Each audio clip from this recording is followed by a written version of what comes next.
Prema Mataji செஷன்ல I think Vijayakumari Mataji பார்த்தேன், உஷா மாதாஜி பார்த்தேன், விவேகானந்தன் பிரபு பார்த்தேன். நேற்று நானும் கூட ஜாயின் ஆனேன் வந்தபடி.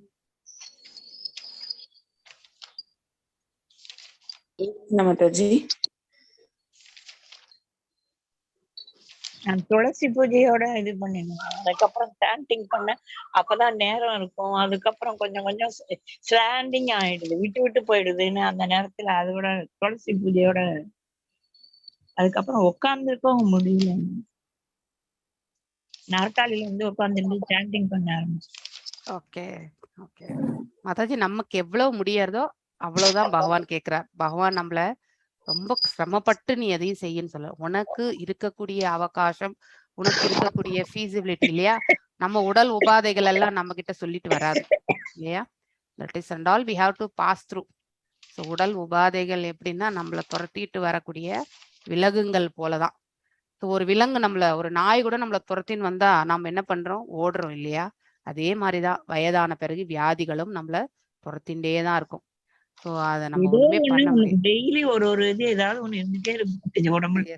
எஸ் அது இருக்கும், ஒண்ணும் பண்ண முடியாது. ஆனா பகவான் அதுலயும் பகவான் சேவையை செய்யறதுக்கு பகவான் கிட்ட நாம வந்து இல்ல மாதாஜி, இந்த இதுல என்ன ஒரு எனக்கு நான் என்னுடைய இதுல நான் எது பண்ணேன்னா ரொம்ப சீரியஸா வர்றது இல்ல. கொஞ்சம் கொஞ்சம் அந்த நான் இருக்கேன்றத காமிச்சிட்டு போயிடுது. அந்த பகவானை நினைச்சோம்னா முழங்கால் வலி எல்லாம் ரொம்ப சீரியஸா இருந்தது. இப்போ கொஞ்சம் அது எனக்கு அந்த அளவுக்கு என்னால பேரபிளா இருக்கு. அந்த அளவுக்கு அதுதான் முக்கியம். Mentally also you would have been prepared இல்லையா. மைண்ட் கூட நம்ம வந்து எஸ் இப்படிதான் இருப்போம், இதுதான் இயற்கை, நமக்கு விதிச்சது பகவான் நினைச்சு அதை தள்ளி போட்டு மேற்கொண்டு போயிட்டே இருக்கேன். நம்ம கர்ம பலனை நாம அனுபவித்துதான் ஆக வேண்டும் அப்படிங்கிற அந்த மைண்ட் செட்டப்பை நம்ம கரெக்டா பண்ணிக்கிட்டா எந்த எவ்வளவு பெரிய துக்கமாக இருந்தாலும் அதை வந்து சகித்து கொள்ளக்கூடிய மனப்பக்குவம் நம்ம பெறுகின்றோம் இல்லையா. ஸோ அதுதானே பிராக்டிக்கல். நாம செய்த கர்ம பலன் தானே நாம அனுபவிக்கிறோம். பகவான் நமக்கு ஏதாவது கஷ்டப்படுன்னு நமக்கு ஏதாவது கொடுக்குறாரா? எதுவுமே கிடையாது இல்லையா. ஸோ ஆனா அவருடைய கருணையால நமக்கு தலைக்கு வருது தலைபாகியோடு போகக்கூடிய அந்த நிலைக்கு நம்ம கண்டிப்பா அட்லீஸ்ட் பியரபிளா நம்மளால வந்து அதை வந்து கடந்து செல்ல முடியறது இல்லையா. பகவான் வேண்டி அவ்வளவுதான் கொடு, எது இருக்கோ அதை ஏத்துக்கிறேன், ஆனா என்னால தாங்க முடியற அளவுக்கு கொடு. அவ்வளவுதான், எதுவுமே நம்ம வந்து கேட்க வேண்டாம், அவரே பார்த்துக்கிட்டும். எஸ் நம்ம கர்ம பலன் நாம தான் வந்து we have to pass through இல்லையா. அதை நாம் கடந்து சென்றுதான் ஆக வேண்டும், அது தவிர்க்கவே முடியாது இல்லையா. ஸோ நம்ம வீட்டுல தாய் தந்தை நல்லவங்களா இருப்பாங்க, ஆனா பிள்ளைகள் வந்து ரொம்பவுமே மோசமான ஒரு ஒரு நிலையில இருப்பாங்க இல்லையா. நிறைய பேர் வீட்டுல இந்த மாதிரியான சூழ்நிலைகள் உண்டு. ஃபாரின்ல எல்லாம் எடுத்துட்டீங்கன்னாக்கா தாய் தந்தை வந்து ரொம்ப நல்லவங்களா இருப்பாங்க, ஆனா அவங்களுடைய பிள்ளைகள் வந்து இந்த மாதிரி ட்ரக் அடிக்ட்ஸ் இந்த மாதிரிலாம் இருப்பாங்க. அதையெல்லாம் சகித்து கொள்ளக்கூடிய அந்த ஒரு தன்மை, அதாவது தன் பிள்ளைகள் வந்து இவ்வளவு மோசமான ஒரு சுச்சுவேஷன்ல இருக்காங்கன்னா ஒன்று அவர்களுடைய கர்ம பலனும் அவ்வாறு இருந்திருக்கும், நாமளும் அந்த மாதிரி சிமிலரா ஏதோ ஒரு கர்ம பலன் செய்து அதெல்லாம் பார்க்கக்கூடிய அந்த அந்த நிலைக்கு நாம வந்து இருக்கோம் அப்படிங்கறது வந்து நாம புரிந்து கொள்ளணும். எஸ் நாம தவறு இழைக்கலைன்னாலும் நம்முடைய கர்ம பலன் அந்த சுச்சுவேஷன் பூர்வ ஜென்மத்துல எங்கேயோ ஒரு சம்பந்தம் இருந்திருக்க வேண்டும், அதனால் நாம இப்போ வந்து அதை பார்த்து கொண்டிருக்கின்றோம். ஸோ அதனால நம்ம இதெல்லாம் சகித்து கொள்ளக்கூடிய மனப்பக்குவத்தையும் நம்மளால் ஆன பிள்ளைகளுக்கு வந்து எவ்வளவு அறிவுரை வழங்க முடியுமோ, நல்ல பாதையில் எடுத்துட்டு வர முடியுமோ அந்த எஃபர்ட்ஸ் எல்லாமே பகவான் மேல பாரத்தை போட்டு செய்து கொண்டே போக வேண்டும். இப்ப இருக்கக்கூடிய காலகட்டங்கள் எல்லாம் இப்படிதான் இருக்கின்றது இல்லையா. ஸோ இப்ப இருக்கக்கூடிய பிள்ளைகள் வந்து நமக்கு அதாவது அண்டர்ஸ்டாண்ட் இதர் வெரி ஷார்ப் இல்லையா. அதாவது பகுத்தறிவு இதெல்லாமே சூக்ஷ்மம் எல்லாமே நல்லா இருக்கு அவங்களுக்கு. ஆனா அதை நல்மார்க்கத்துல எடுத்துட்டு போகக்கூடிய அந்த பாதையை செலக்ட் பண்றது தான் ரொம்ப ரொம்ப சிரமம். ஸோ நாம சொல்றது அவங்க கேட்கறது வந்து இப்ப இருக்கக்கூடிய சூழ்நிலை வந்து ரொம்ப சிரமமானது. தாய் தந்தை இருக்கு, இட் இஸ் வெரி டஃப். நம்ம அப்பா அம்மா எல்லாம் அவ்வளவு சிரமம் படலை நம்மள வளர்க்கறதுக்கு, அப்படின்னா பிசிக்கலி சிரமம் பட்டிருப்பாங்க, ஆனா மென்டலி வந்து நம்மளால அவங்களுக்கு கஷ்டம் வந்தது கிடையாது. அது வெரி ரேர், மேபி ஒரு 5% இருந்திருக்கலாம், ஆனா 95% வந்து நம்ம ஜெனரேஷன் எல்லாம் இட் வாஸ் வெரி ஓகே. ஆனா இப்ப வருங்கால ஜெனரேஷன் வந்து very very tough to manage actually. என்னன்னா நம்ம அவங்கள வந்து சுகத்தாலேயே நம்ம வந்து எடுத்துட்டு வந்தோம், கஷ்டத்தையே நம்ம அவங்களுக்கு கொடுக்கல. ஸோ அதுதான் நாம செய்த தவறு. நம்ம அப்பா அம்மா வந்து எஸ் இதை போய் செய், காலையில எழுந்த உடனே இந்த வேலை செய் அந்த வேலை செய்யன்னு வீட்டு வேலையெல்லாம் கொடுத்து நம்மளை வந்து பழக்கினாங்க. ஆனா நமக்கு வந்து நமக்கு வந்து அப்படிப்பட்ட நிலை நாம வந்து நம்ம பிள்ளைகளுக்கு அந்த கடினமான சூழ்நிலையை நாம கொடுக்கவே இல்லை. ஏன்னா இருக்கக்கூடிய ஒரு பிள்ளையை இந்த 2 பேரை வந்து நல்ல சுகமாக நாம கஷ்டப்பட்டோம், நம்ம பிள்ளைகள் கஷ்டப்படக்கூடாதுன்ற அந்த மனோபாவத்தில் நாம வளர்த்ததினால்தான் இப்பொழுது வந்து இந்த ஒரு சூழ்நிலையை நாம வந்து பார்த்துட்டு இருக்கோம். திஸ் இஸ் ஹவ் ஆக்சுவலி இது எல்லார் வீட்லயுமே இப்போ இந்த லெவல் வில் பி வேரியிங், ஆனா ஒரு இம்பாக்ட் இருக்கத்தான் செய்யுது ஆக்சுவலி. ஸோ அதனால நம்மளுடைய கர்ம பலனை நாம கண்டிப்பாக அனுபவித்துதான் ஆக வேண்டும். ஆனால் எவ்வாறு அனுபவிப்பது என்பது பகவானுடைய கருணை இல்லையா? நாம் அவருடைய பக்தை ஆகும் பொழுது, நம்ம வந்து பக்தர்கள் ஆகும் பொழுது அந்த அந்த கர்ம பலனை அனுபவிக்கக்கூடிய அந்த இது வந்து பாத்தீங்கன்னாக்கா ஒரு கடலை கடந்து செல்வதை மாதிரிதான். அதை கடக்கக்கூடிய அவர் வந்து பாத்தீங்கன்னாக்கா நம்மளை வந்து ரட்சிக்கக்கூடிய தன்மையில அவர் இருப்பார். சோ அவருடைய பக்தர் என்றைக்குமே சிரமப்படணும்ட்டு பகவான் நினைக்கவே மாட்டார். அவருடைய கருணையால் நாம் அதை சுலபமாக கடந்து விட முடியும் அப்படிங்கிறத வந்து நன்னா புரிஞ்சுக்கலாம். சோ ஆனா கர்ம பலனை பற்றி நாம் எதையுமே யோசிக்கவே வேண்டாம் இல்லையா? அது தானா நடந்து கொண்டிருக்கக்கூடிய ஒன்று. நம்முடைய கர்மம் என்ன? இப்ப நாம செய்ய வேண்டியது, அதாவது தலையாய கடமையாக இருப்பது நம்ம வந்து பகவானுக்கு பக்தி தொண்டு புரிவதுதான் இல்லையா? அதை புரியும் பொழுது நமக்கு என்ன ஞானம் வந்து நமக்கு வழங்கணுமோ அவர் கண்டிப்பாக வழங்குகிறார். ஒன்று ஒரு குருவின் மூலமாகவோ இல்லை வந்து அவராகவே நம் ஹிருதயத்தில் இருந்து கொண்டு எவ்வாறு பிரம்மருக்கு வந்து வேத ஞானத்தை போதித்தாரோ, ஸோ நம்மளுடைய பக்குவ நிலைக்கேற்றவாறு அவரும் வந்து தன்னை பற்றியான ஞானத்தை வந்து நமக்கு வந்து வழங்கி கொண்டே இருப்பார். நாம அந்த பாதையில் நம்மள வந்து எடுத்துட்டு போயிட்டே இருக்க வேண்டியதுதான். ஸோ ஒவ்வொரு உயிர் வாழிக்கும் இதுதான் தலையாய கடமை. இப்ப இருக்கக்கூடிய இந்த சூழ்நிலைகள், எஸ் நாம இந்த பௌதீக உலகத்துல வாழ்ந்து கொண்டிருக்கின்றோம். நம்மளுடைய குடும்பம் என்பது உண்டு, அவர்களுக்கு செய்ய வேண்டிய கடமைகள் என்பது உண்டு. அதை பகவானுடைய கைங்கரியமாக நினைத்து கொண்டு நாம் கடமையாக ஆற்றும் பொழுது நாம் அந்த கர்ம பந்தனத்திலிருந்து விடுதலை அடைகின்றோம். எல்லா கடமைகளிலுமே நாம் ஈடுபட வேண்டும், ஆனால் பலன்களுக்கு விழையாமல் ஈடுபட வேண்டும். அவ்வாறு நாம் ஈடுபடும் பொழுது பக்குவ நிலையை அடைகின்றோம். எதிர்பார்ப்பு என்று ஒன்று இருந்தால்தான் நமக்கு பந்தம் என்று ஏற்படுகின்றது. எதிர்பார்ப்பு இல்லை என்றால் கண்டிப்பாக அங்கே பந்தம் என்பது ஏற்படுவது கிடையாது. அதனால ஆன வரைக்குமே நாம கர்ம பந்தனத்திலிருந்து நாம விலகி இருக்கிறதுக்கான மார்க்கத்தை நாம தேடிக்கொள்ள வேண்டும். இதுதான் this is the duty of every, ஒவ்வொரு ஜீவனுடைய டியூட்டியும் கூட இதுதான். அதில் எஸ்பெஷலி மனிதனாக பிறந்தவனுக்கு தான் இது தலையாய கடமை. ஏனென்றால் அவன்தான் கர்மபந்தனத்துக்கு உட்பட்டவன். ஏனென்றால் அவனுக்கு வந்து புத்தி எனக்கூடிய ஒரு எக்ஸ்ட்ரா சென்ஸ் வந்து பகவான் வந்து வழங்கியிருக்கின்றார். மேலும் மனித உருவில் இருந்தால் மட்டும்தான் நாம வந்து இந்த மனித பிறவியில் தான் நாம வந்து மோட்சம் என்பதை அடைய முடியும். வேற எந்த பிறவிலுமே நம்ம வந்து மோட்சம் என்பதை அடைய முடியாது. சோ மோட்சம் அடையணுமா அடையக்கூடாது என்பதை கூட அவர் பாதங்களில் விட்டு நித்தியமாக, அதாவது எவ்வாறு சிஷ்டாஷ்டகத்துல வந்து நம்ம சைத்தன்ய மகாபிரபு வந்து சொல்கின்றாரோ, அதாவது நாதனம் நாஜனம் நா சுந்தரீம், அதாவது எனக்கு என்னை வந்து பின்பற்றக்கூடிய மக்களும் எனக்கு தேவையில்லை, எனக்கு செல்வமும் தேவையில்லை, அழகான மனைவியும் தேவையில்லை, சோ எனக்கு மோட்சம் கூட தேவையில்லை, 5 விதமான மோட்சங்கள் கூட அவர் தேவையில்லைன்னு சொல்லிட்டார். ஜென்மாந்திரன்னு சொல்லியிருக்கார் அவர் வந்து. ஆக்சுவலி எத்தனை ஜென்மங்கள் எடுத்தாலும் தங்களுடைய பக்தி தொண்டு புரிவது ஒன்றே எனக்கு வந்து வாய்க்க வேண்டும் என்ற அந்த பிராப்தத்தை நல்குங்கள் பகவானே அப்படின்னு சொல்லிட்டு அவருடைய பிரார்த்தனையில வச்சிருக்கார் Chaitanya Mahaprabhu. He is the incarnation of the god இல்லையா? அவர் பகவானுடைய ஒரு அவதாரம் என்று தான் நாம படிச்சுட்டு வரோம். ஆக்சுவலி நீங்க பூரி ஜெகநாத் அந்த ஸ்தலத்திற்கு நீங்க சென்று வந்தால் அதை உணரக்கூடிய பக்குவ நிலையும் நீங்க அடைவீங்க.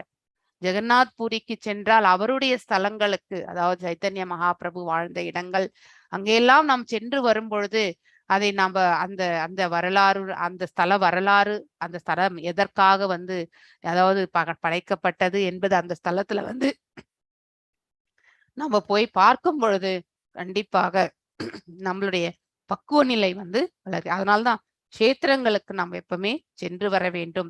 ஏனென்றால் உணர்தல் என்பது அங்கே பிராக்டிக்கலா நம்ம வந்து போய் பார்க்கும் பொழுது நம்மளால புரிந்து கொள்ள முடியும். இப்ப புக்லயே வாசிச்சுட்டு இருக்கும் பொழுது அதை ஏற்றுக்கொள்ளக்கூடிய மனப்பக்குவம் இருக்கும். ஆனால் அதை உணர்ந்து ஏற்றுக்கொள்வது என்பது அந்தந்த ஸ்தலங்களுக்கு செல்லும் பொழுது நம்மளால உணரவும் செய்ய முடியும், பக்குவமும் நமக்கு ஏற்படும். சோ இப்போ நம்ம விராட் ரூபத்திலிருந்து என்ன சொல்லப்பட்டிருக்கின்றது, அவரிடம் இருந்துதான் இந்த இன்வோக், அதாவது உள்ளுக்குள்ள இருந்து கிளர்ச்சி, அதாவது ப்ரோவோக் இல்லையா,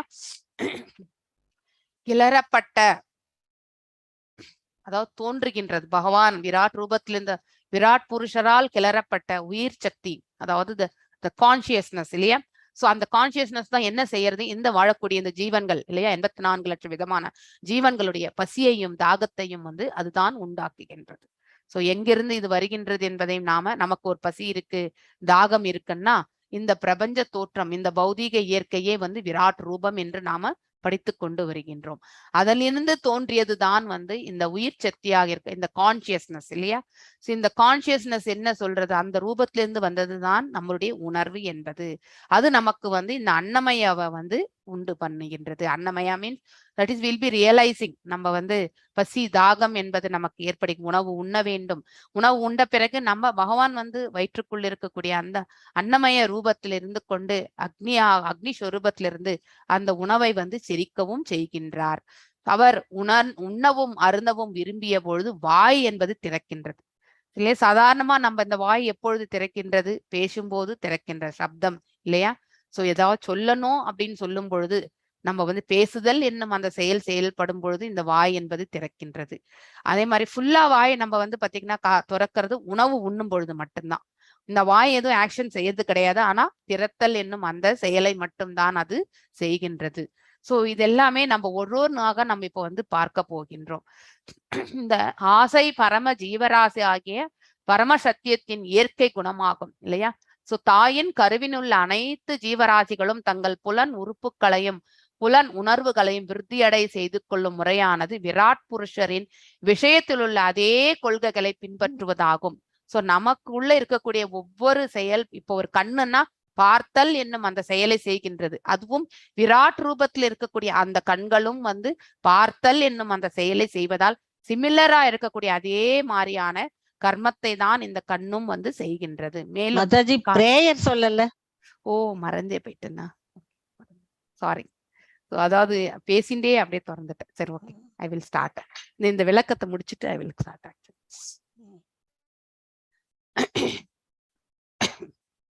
ஓம் நமோ பகவதே வாசுதேவாய. ஓம் நமோ பகவதே வாசுதேவாய.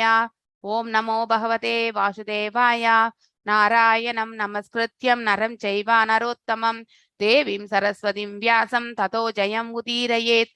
நஷ்டப்ராயேஷு பதரேஷு நித்யம் பாகவத சேவையாம் பகவத்ய உத்தம ஸ்லோகே பக்திர்பவதி நைஸ்திகி.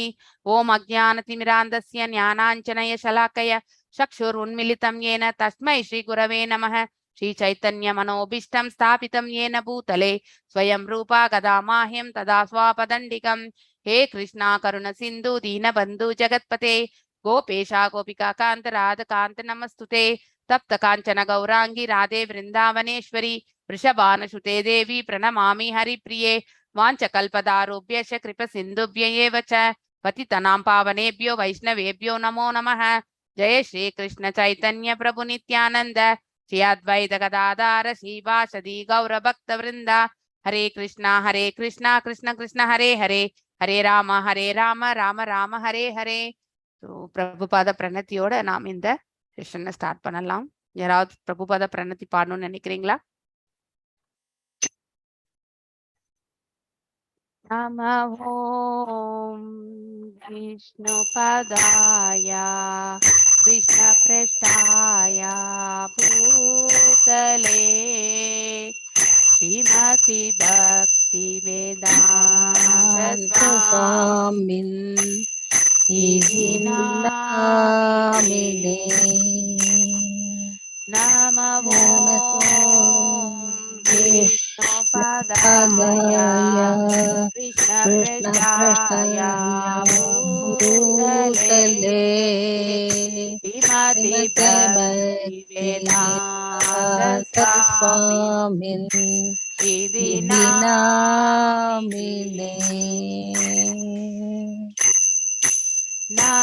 नमस्ते सरस्वती देवी गौरवाणी प्रचारिणे निर्विशेष शून्यवादी आश्चर्यदारिणे नमस्ते सरस्वती देवे गौरवाणी प्रचारिणे निर्विशेष शून्यवादे पाश्चात्यादिने जय श्री कृष्ण चैतन्य प्रभो नित्यानंद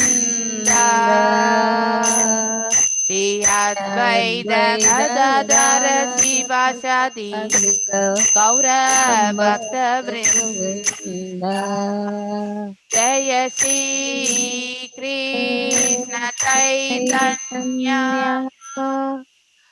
प्रभो नित्यानंद श्री अद्वैत गदाधर शिवासादि गौर भक्त वृंद हरे कृष्णा कृष्ण कृष्णा हरे हरे हरे राम राम राम हरे हरे हरे कृष्णा कृष्ण कृष्णा हरे हरे हरे राम राम राम हरे हरे जय राधा गोविंद राधा गोविंद राधे जय राधा गोविंद राधा गोविंद राधे जय गौरनिताय गौरनिताय गौरनिताय जय गौरनिताय जय प्रभुपदा प्रभुपदा प्रभुपदा जय प्रभुपदा नित्य गौर हरि बोल हरि हरि बोल बोल हरि बोल नित्य गौर हरि बोल हरि हरि बोल बोल हरि हरि बोल बोल हरि हरि बोल बोल नित्य गौर नित्य गौर हरि हरि बोल हरे कृष्णा நாம் இந்த விராட் ரூபத்திலிருந்து பசியும் தாகமும் உற்பத்தி ஆகின்றது. எல்லா ஜீவன்களுடைய பசியும் தாகமும் பகவான் அதாவது விராட் ரூபத்திலிருந்து கிளறப்பட்ட அந்த உணர்ச்சியிலிருந்துதான் நமக்கு எல்லாமே இந்த பசி தாகம் என்பது ஏற்படுகின்றது என்று இந்த ஸ்லோகத்திலிருந்து நாம தெரிந்து கொள்கின்றோம். சோ தாயின் கருவினுள்ள அனைத்து ஜீவராசிகளும் தங்கள் புலன் உறுப்புகளையும் புலன் உணர்வுகளையும் அதாவது நமக்கு இருக்கக்கூடிய இந்த சென்சஸ் இல்லையா, கர்மேந்திரியம் ஞானேந்திரியம் இல்லையா, மேலும் புலன் உணர்வுகளையும் அதாவது ஆப்ஜெக்ட் சென்ஸ் ஆப்ஜெக்ட்ஸ் இல்லையா, அதாவது புலன்களின் செயல்களையும் விருத்தி அடையது செய்து கொள்ளும் முறையானது. நமக்கு எல்லாமே இதை விருத்தி செய்து கொள்கின்றோம் இல்லையா. சோ ஒரு செயலில் நாம ஈடுபடுகின்றோம், அதற்கு இந்த புலன்கள் எல்லாம் தேவைப்படுகின்றது. அது எங்கிருந்து வருகின்றது? விராட் புருஷரின் விஷயத்தில் உள்ள அதே கொள்கைகளை பின்பற்றுவதாகவே காணப்படுகின்றது. சோ அந்த விராட் ரூபத்துல இருக்கக்கூடிய அதே கண் காது எல்லாமே நமக்கு இருக்கிற மாதிரிதான் அந்த விராட் ரூபத்திலுமே புலன்கள் உண்டு. சோ அது என்னென்ன செயல்கள் செய்கின்றதோ அதே போலதான் நாம கூட நம்மளுடைய குணாதிசயத்துக்கேற்றவாறு அந்த புலன்களை நாம உபயோகப்படுத்துகின்றோம் இல்லையா. கண் என்பது பார்க்கும், பார்த்தல் என்னும் செயல் விராட் ரூபத்துல உண்டு. ஆனால் எதை பார்க்க வேண்டும், பார்க்கத்தக்கது எது, பார்க்கத்தகாதது என்பது என்பது என்ன என்பது நம்மளுடைய குணாதிசயத்துக்கேற்றவாறு அதை நாம் எடுத்து செல்கின்றோம். சோ மனிதர்களாக பிறந்தவர்கள் வந்து அதாவது சத்வகுணத்தோடு இருக்க வேண்டியதுதான் மேன்மையான இயல்பு. அதாவது பை டிஃபால்ட்டா நம்ம எல்லாருக்குமே சத்வகுணம் என்பது இருக்க வேண்டியது, அது இஸ் இம்பார்ட்டன்ட். அது வந்து மேண்டேட்டரி ரூல். ஆனா நாம அதுல இருக்கிறது கிடையாது. நாம் அதற்கு கீழா இருக்கக்கூடிய அதாவது பிரஜோகுணம் மற்றும் தமசு குணத்துல வந்து நாம வந்து மெஜாரிட்டி ஆஃப் டைம் வந்து நாம வந்து ரஜோகுணத்துலதான் நம்மளை நாம இயக்கி கொண்டே இருக்கின்றோம். சத்வகுணத்தை இயங்குவது என்பது மிக மிக குறைவு இல்லையா? எல்லாருமே காலையில பிரம்ம முகூர்த்தத்துல எழுந்து எல்லாமே பஜன் பண்ணுங்க, ஜபம் பண்ணுங்க அப்படின்னு எதற்கு சொல்கின்றோம் என்றால், அந்த பிரம்ம முகூர்த்தத்தில் நமக்கு இருக்கக்கூடிய இயல்பு எதுன்னா சத்வகுணம். அந்த சத்வகுணத்தில் செய்யக்கூடிய அந்த செயல்கள் எல்லாமே நம்மள வந்து மேன்மையான ஒரு இடத்திற்கு எடுத்து செல்கின்றது. அதாவது இந்த ஸ்பிரிச்சுவல் இதுல வந்து முன்னேற்ற பாதையில வந்து சுலபமாக அடைவதற்கான மார்க்கம் நமக்கு அந்த அந்த காலகட்டம் வந்து நமக்கு வழங்குகின்றது. அதனால்தான் விடியற் காலையில் எழுவது என்பது நமக்கு இருக்கக்கூடிய இந்த தாம்சிக் இயல்பு, ரஜோ இயல்பு எல்லாம் வந்து அப்போ வந்து குறைவான ஒரு வீரியத்தோடு இருக்கும். அப்ப வந்து சத்வகுணம் வந்து மேலோங்கி இருக்கும். அந்த சத்வகுணத்துல மேலோங்கி இருக்கக்கூடிய அந்த காலகட்டத்துல எழுந்து நம்மளுடைய காலை கடன்களை எல்லாம் முடித்து நாம வந்து பகவானுக்கு பூஜை செய்யும் பொழுது இந்த பக்தியினுடைய பர்சன்டேஜ் வந்து பாத்தீங்கன்னாக்கா, அதாவது இன்வால்மெண்ட் வந்து நமக்கு வந்து அதிகமாகவே காணப்படும். அதனால்தான் காலையில எழுந்து இந்த மாதிரியான காரியங்கள் எல்லாம் செய்யணும்ன்றதுக்கான முதல் கட்டம் எதற்கென்றால், எதற்கு அந்த பிரம்ம முகூர்த்தத்தை சொல்கின்றார்கள் என்றால், பிகாஸ் நாம் எல்லாருமே சத்வகுணத்தில் அந்த சமயத்தில் நாம் ஒரு ரஜோகுணத்தோடு நம்ம சம்பந்தப்பட்டவராக இருந்தாலும், நம்ம கிட்ட இருக்கக்கூடிய குணாதிசயம் வந்து மேன்மையான காணப்படக்கூடியது ரஜோகுணமாக இருந்தாலும், தாம்சிக் குணமாக இருந்தாலும் கூட அது பிளைண்டா தாம்சிக்ல இருக்கிறவங்க பிளைண்டா எழுந்து இதுல வந்து ஈடுபட்டா கூட அவங்களுக்கு வந்து அந்த உள்ளுக்குள்ள இருந்து பகவானே வந்து அவர் வந்து அதை வழி நடத்துவார். ஒரு குருனுடைய அனுகிரகம் கிடைத்து அவர்கள் வந்து மேன்மையான இதுக்கு செல்வதற்கான மார்க்கத்தை வந்து பகவான் வழங்குவார்.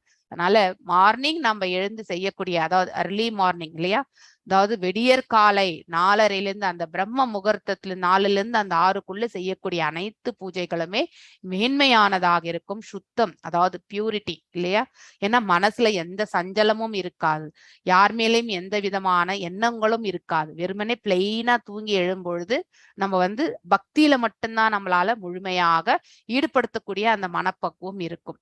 சோ அனைத்து ஜீவராசிகளுக்கும் இந்த விராட் புருஷர் அனைத்து ஜீவராசிகளுக்கும் மொத்த உருவமாக இருக்கின்றார். அதாவது அந்த விராட் புருஷர்ல நாம எல்லாருமே இருக்கோம். அப்படின்னா எல்லா ஜீவன்களுமே அந்த அந்த அந்த விராட் ரூபத்துல வந்து தேவர்களும் இருக்கிறார்கள். 7 14 லோகங்களுடைய இது எல்லாமே தாத்பரியம் எல்லாமே அதுல இருக்கின்றது இல்லையா? நமக்கு கீழே இருக்கக்கூடிய அசுர உலகங்கள் எல்லாமே கூட அவருடைய பாதங்கள்ல இருக்கு. சோ பாதாள லோகம் வரைக்குமே இருக்கின்றது. அனைத்துமே அந்த விராட் ரூபத்துலதான் நாம வந்து பார்க்கின்றோம். சோ ஆகவே எல்லா உற்பத்திகளுக்கும் பரம காரணமாக இருப்பது அருவமானதோ அல்லது ஆசையற்றதோ இல்லையா? வெறும் அதாவது தோன்றாத அருவத்திலிருந்து எல்லாம் வரவே வராது இல்லையா? ஒரு ரூபம் என்பது தேவை. சோ அந்த விராட் ரூபத்துலதான் எல்லாமே இருக்காங்க அப்படிங்கறது வந்து நாம படிச்சுட்டே வரும்பொழுது வெறுமனே ஆற்றல் மட்டுமே நாம பகவானை நாம கண்டிப்பாக ஏற்க முடியாது. ஆற்றலும் ஆற்றலை கொண்டவரும் என்றுதான் நாம எப்பவுமே எனர்ஜி அண்ட் எனர்ஜெட்டிக் இல்லையா? the person who possesses the energy இல்லையா? யார் ஒருவர் அந்த ஆற்றலை ஏந்தி கொண்டிருக்கிறாரோ அவருக்கு ரூபம் என்பது உண்டு இல்லையா? இப்ப ஃபார் எக்ஸாம்பிள் நம்ம ஒரு சொம்பு இருக்கு, சொம்பு காலியா இருக்கும் பொழுது அதுல வந்து எதுவுமே இல்லைன்னு நினைப்போம். ஆனா ஒரு தண்ணியை வந்து நம்ம எப்படி நம்ம எடுத்து பார்ப்போம் ரூபத்துல?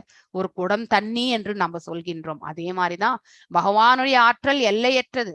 ஆனா அவர் அதையெல்லாம் அவருடைய அந்த பெரிய ரூபத்துல வந்து எல்லாமே அடக்கி இருக்கின்றார்.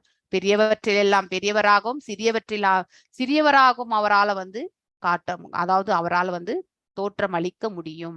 சோ புலன் உறுப்பு எல்லா வகையான புலன் உணர்வுகளையும் இல்லையா, நமக்கு இருக்கக்கூடிய சென்ஸுக்கு எல்லாமே இல்லையா, இந்த சென்சஸ் ஞானேந்திரியங்களுக்கு இருக்கக்கூடிய செயல்பாடுகள் மற்றும் புலன் உறுப்புகளை பெற வேண்டும் என்ற ஆசைகளும் பரமனிடம் உள்ளது. ஏன்னா இந்த விராட் ரூபம் என்பது பௌதீகத்திற்கு சம்பந்தப்பட்டது இல்லையா? சோ ஆசை என்பதும் அந்த ரூபத்திலிருந்து தான் நமக்கும் வருகின்றது மெஜாரிட்டி. அதாவது இயற்கையினுடைய 3 குணங்கள் அந்த விராட் ரூபத்தில் வந்து உண்டு. சோ ஆசை எனப்படுவது இந்த ரஜோகுணத்தினுடைய இயல்பு, அதுவும் அதிலிருந்து தான் உற்பத்தி. குணாதிசயங்களே இந்த பௌதீக இயற்கையிலிருந்து தான் இருக்கின்றது என்று நம்ம முக்குணங்கள் இந்த இயற்கையோடு சம்பந்தப்பட்டது என்று நாம் சொல்லும் பொழுது, பகவான் அந்த விராட் ரூபத்தில் நாம பார்க்கும் பொழுது ஆசை என்பதும் அதிலிருந்து தான் நமக்கு வருகின்றது இல்லையா? அந்த உணர்வும் நாம பெற்றிருக்கின்றோம். இந்த ஆசை பரம ஜீவராசி ஆகிய பரம சத்தியத்தின் இயற்கை குணமாகும். அது நேச்சுரலா இருக்கக்கூடிய ஒரு குணாதிசயம். அனைத்து வாய்களுக்கும் உரிய மொத்த சக்தி அவரிடம் இருப்பதால் தனிப்பட்ட ஜீவராசிகள் வாய்களை பெற்றுள்ளன. அதாவது நமக்கு இருக்கக்கூடிய இந்த வாய் அதே மாதிரிதான் விராட் ரூபத்திலையும் உண்டு. அங்க என்ன இருக்கின்றதோ அது எல்லாம் இங்கேயும் இருக்கின்றது. ஆனால் நாம் எவ்வாறு செயல்படுகின்றோம் என்பது மட்டும்தான் நம்மளுடைய சுதந்திரம். அது ஒண்ணு மட்டும் ஞாபகம் வச்சுக்கணும் நம்ம. சோ அதனால எல்லாமே நம்ம கிட்ட அவர்கிட்ட இருக்கிறது தான் நம்ம கிட்ட இருக்குன்னு நம்ம படிக்கிறோம். அப்ப ஏன் நாம எல்லாரும் அப்ப பகவானும் நம்மள மாதிரி ரஜோ குணத்தை உடையவரா தாம்சிக் குணம் உடையவரா அப்படின்ற ஒரு கொஸ்டின் வரும் இல்லையா? நமக்கு இந்த இயற்கையினுடைய இந்த குணாதிசயங்கள் நாம செய்த கர்ம பலனுக்கு ஏற்றவாறு நாம அடைய பெற்றிருக்கின்றோம். சோ நமக்கு எல்லாருக்குமே கர்மங்கள் உண்டு. ஆனால் அதை எவ்வாறு செயல்படுகின்றன, ஒரு சத்துவத்தில் இருக்கக்கூடிய ஒரு செயலை அவர்கள் எவ்வாறு செய்வார்கள், ரஜோல இருக்கக்கூடிய அதே செயலை எவ்வாறு புரிவார்கள், மற்றும் தாம்சிக்ல இருக்கிறவங்க அதே செயலை எவ்வாறு புரிவார்கள் என்பது வெவ்வேறு நிலைகளாக இருக்கும். சோ அந்த குணாதிசயத்துக்கு ஏற்றவாறு தான் நாம செயல்படுகின்றோம். செயல்படக்கூடிய அந்த ஒரே ஒரு செயல்பாடு மட்டும்தான் நமக்கு உரியதாகும். மீதம் இருப்பது எல்லாமே பகவானுடைய இதுலதான் இருக்கிறது. அதுல என்ன இருக்கின்றதோ அதை தான் நாமளும் தாங்கிட்டு இருக்கும். எவ்வாறு நாம மடைமாற்றி ரஜோலிருந்து அதாவது நம்ம சத்துவத்திற்கு நம்மளை எடுத்து செல்கின்றோம் என்பது அது நம்ம கையில தான் இருக்கு இல்லையா? சோ வி ஹாவ் டு நம்ம தான் அதை மடைமாற்றி எடுத்துட்டு போகணும். எப்பொழுது போக முடியும்னா பக்தியில இருந்தா மட்டும்தான் நம்மளால அதை மடைமாற்றி கொள்ள முடியும். ஏனென்றால் இது தவறு என்று உணரக்கூடிய அந்த தன்மையான அந்த குணத்தை நாம அபிவிருத்தி செய்து கொள்வது, டிஸ்கிரிமினேஷன், நல்லது கெட்டது மற்றும் இது தவறு, எதை செய்யணும் எதை செய்யக்கூடாது அப்படிங்கிற அந்த டிஸ்கிரிமினேஷனை பத்தி புத்தி இருக்கிறவன் மட்டும்தான் செய்வான். எல்லாத்தையுமே கேட்டுக்கிட்டே இருக்கிறவங்க எதையுமே கேட்காம இருக்கின்றான் என்றால் அப்ப அவனுடைய புத்தி வேலை செய்கின்றதா இல்லையா அப்படிங்கிறது நமக்கு தெரியாது இல்லையா? சோ முட்டாள் என்பது நம்ம பேசினாதான் நமக்கு அவன் முட்டாளா இல்ல அறிவாளியான்னு தெரியும். பேசாத வரைக்குமே நம்ம அவன் முட்டாளா அறிவாளியா நம்மளால ஜட்ஜ் பண்ண முடியுமா? கண்டிப்பா முடியாது இல்லையா? எதையுமே எக்ஸிகியூஷன் பண்ணாதான் நம்ம கரெக்டா தப்பான்றதே நம்மளால புரிந்து கொள்ள முடியும். சோ ஒருவருடைய குணாதிசயம் சத்துவத்தில் இருக்கிறவங்க நல்ல காரியங்களை நல்விதத்தில் எடுத்து செல்வார்கள். தீய காரியங்களில் அவர்கள் எப்பொழுதுமே தங்களை ஈடுபடுத்தி கொள்ள மாட்டார்கள். ஏனென்றால் அதனால் பாவ விளைவுகள் வரும் என்பது அவர்களுக்கு தெரியும். எதை பாவம் என்று எது பாவம் என்று அவர்கள் உணர முடிகின்றதோ அதை கண்டிப்பாக அவர்கள் தவிர்ப்பார்கள். ஆனால் ரஜோகுணம் அது பாவம் என்று தெரிந்தாலும் தன்னுடைய பேராசையை அதிகமாக இருக்கு, பேராசை நிலையில் அதிகமாக அவர்கள் அதாவது எக்ஸ்பெக்டேஷனோட இருக்கும் பொழுது அதை ஓவர் ரூல் பண்ணி அந்த செயலை அவர்கள் ஈடுபடுவார்கள். அதனால் அவர்கள் அழிவுதான் ஏற்படும் அவர்களுக்கு. தாம்சிக் இயல்பில் இருப்பவர்களுக்கு அவங்களுக்கு நல்லது கெட்டது எதுவுமே டிஸ்கிரிமினேஷனே தெரியாது, பிளைண்டா செயல்படுவார்கள். சோ இப்படிப்பட்ட செயல்பாடுகள் எல்லாமே நாம பெற்றிருக்கின்றோம். நம்மளுடைய பூர்வ ஜென்ம கர்ம பலனுக்கு ஏற்றவாறு நம்ம ஒரு குணத்தை பெற்று அந்த செயல் நாம் இதன் இருப்பது எல்லாமே இந்த பௌதீக இயற்கையில் இருப்பதுதான். சோ மற்ற எல்லா புலன் உறுப்புகளும் பிரதிநிதிக்கும் ஒரு உதாரண உறுப்பாக வாய் இருக்கின்றது. எக்ஸாம்பிளா சொல்றாங்க. ஏனெனில் கொள்கை பிற உறுப்புகளுக்கும் பொருந்துவதாக உள்ளது.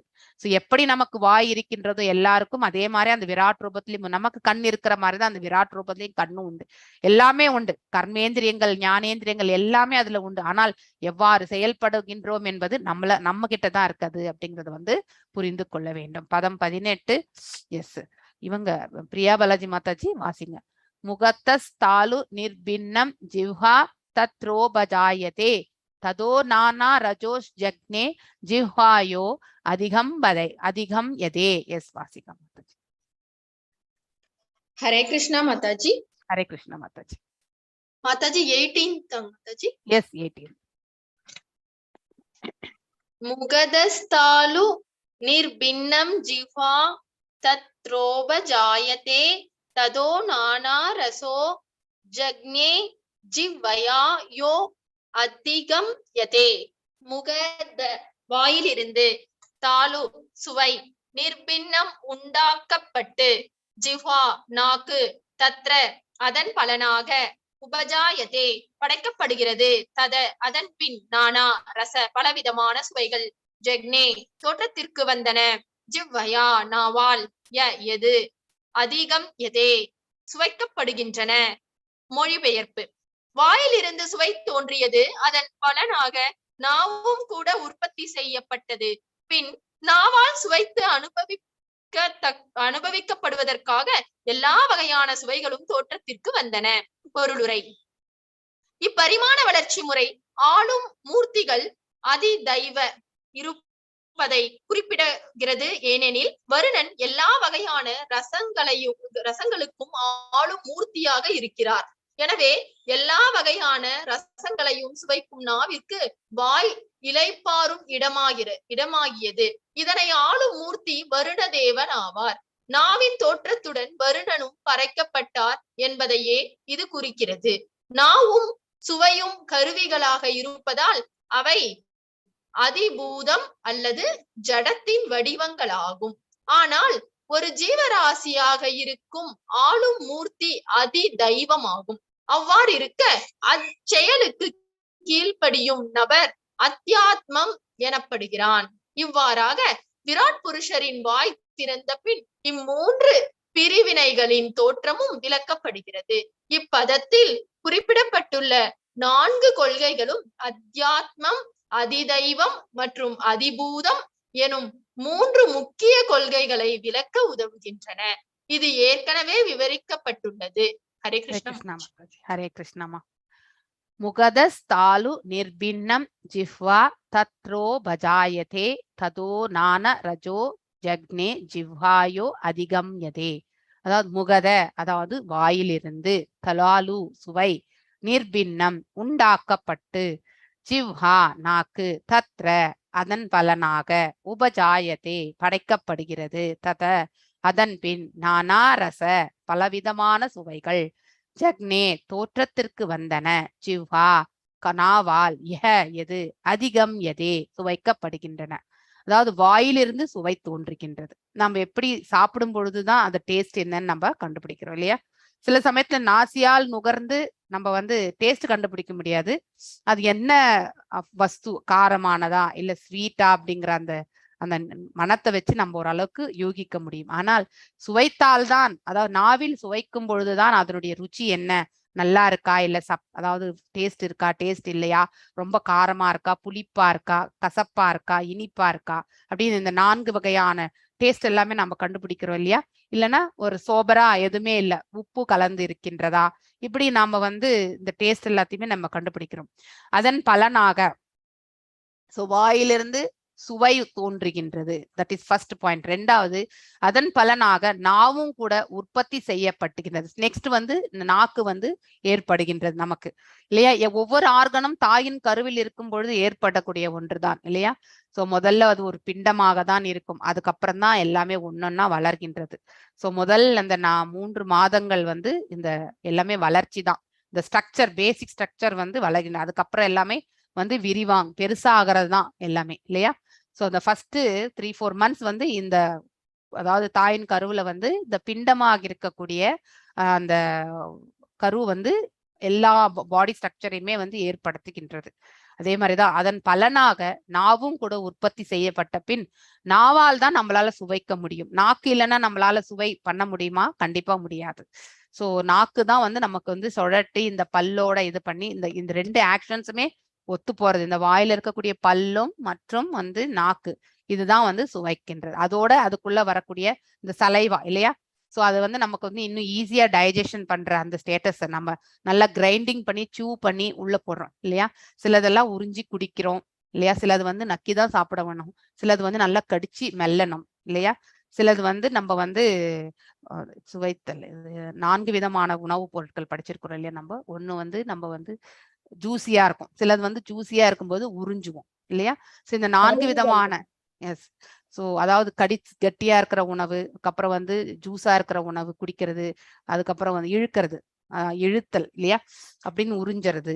அதுக்கப்புறம் சிலது அருந்துறது, தண்ணி, பால், இதெல்லாம் நம்ம குடிப்போம்.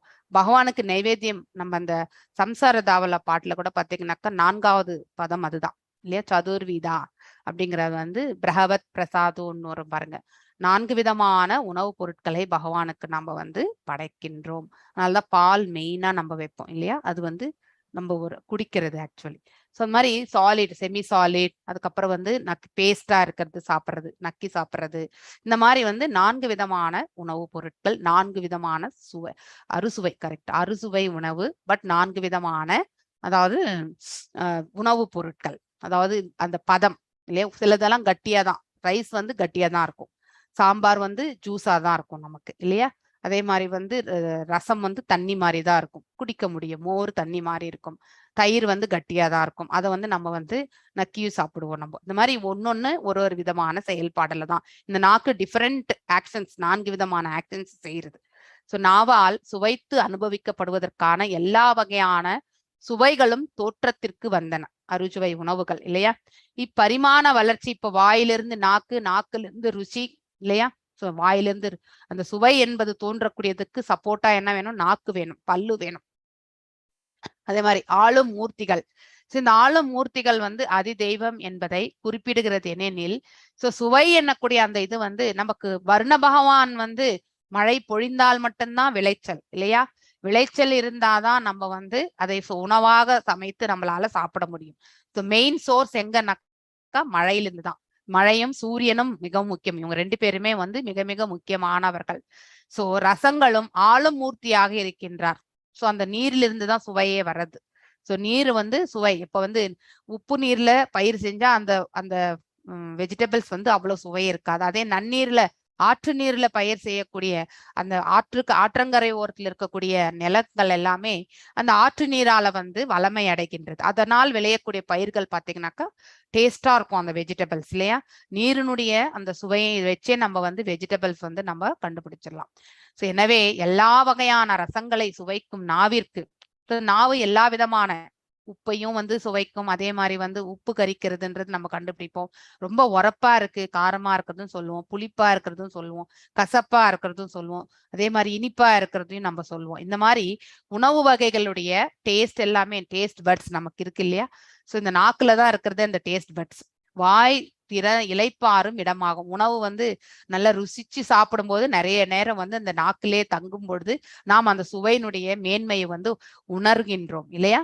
சோ இதனை ஆளும் மூர்த்தி வருண தேவர் ஆவார். அதாவது இந்த நாவை வந்து ஆளக்கூடியது, ஏன்னா டேஸ்ட வந்து உணரக்கூடிய அந்த தன்மை வந்து வருணனிடத்தில்தான் வந்து வருகின்றது. ஆதி தெய்வம் என்பது சொல்லப்படுகின்றது. தேவர்கள் எல்லாமே ஆதி தெய்வம் தான். அவர்கள் இந்த பௌதீக இயற்கையை வந்து ஆள்வதற்காகவே பகவானால் படைக்கப்பட்டவர்கள். மேலும் நாவின் தோற்றத்துடன் இந்த பிசிக்கல் ஸ்ட்ரக்சர் வந்து பௌதீக இயற்கையினுடைய பண்புகளால் ஆனது இல்லையா? இந்த ஸ்தூல உடல் எதனால் ஆனது?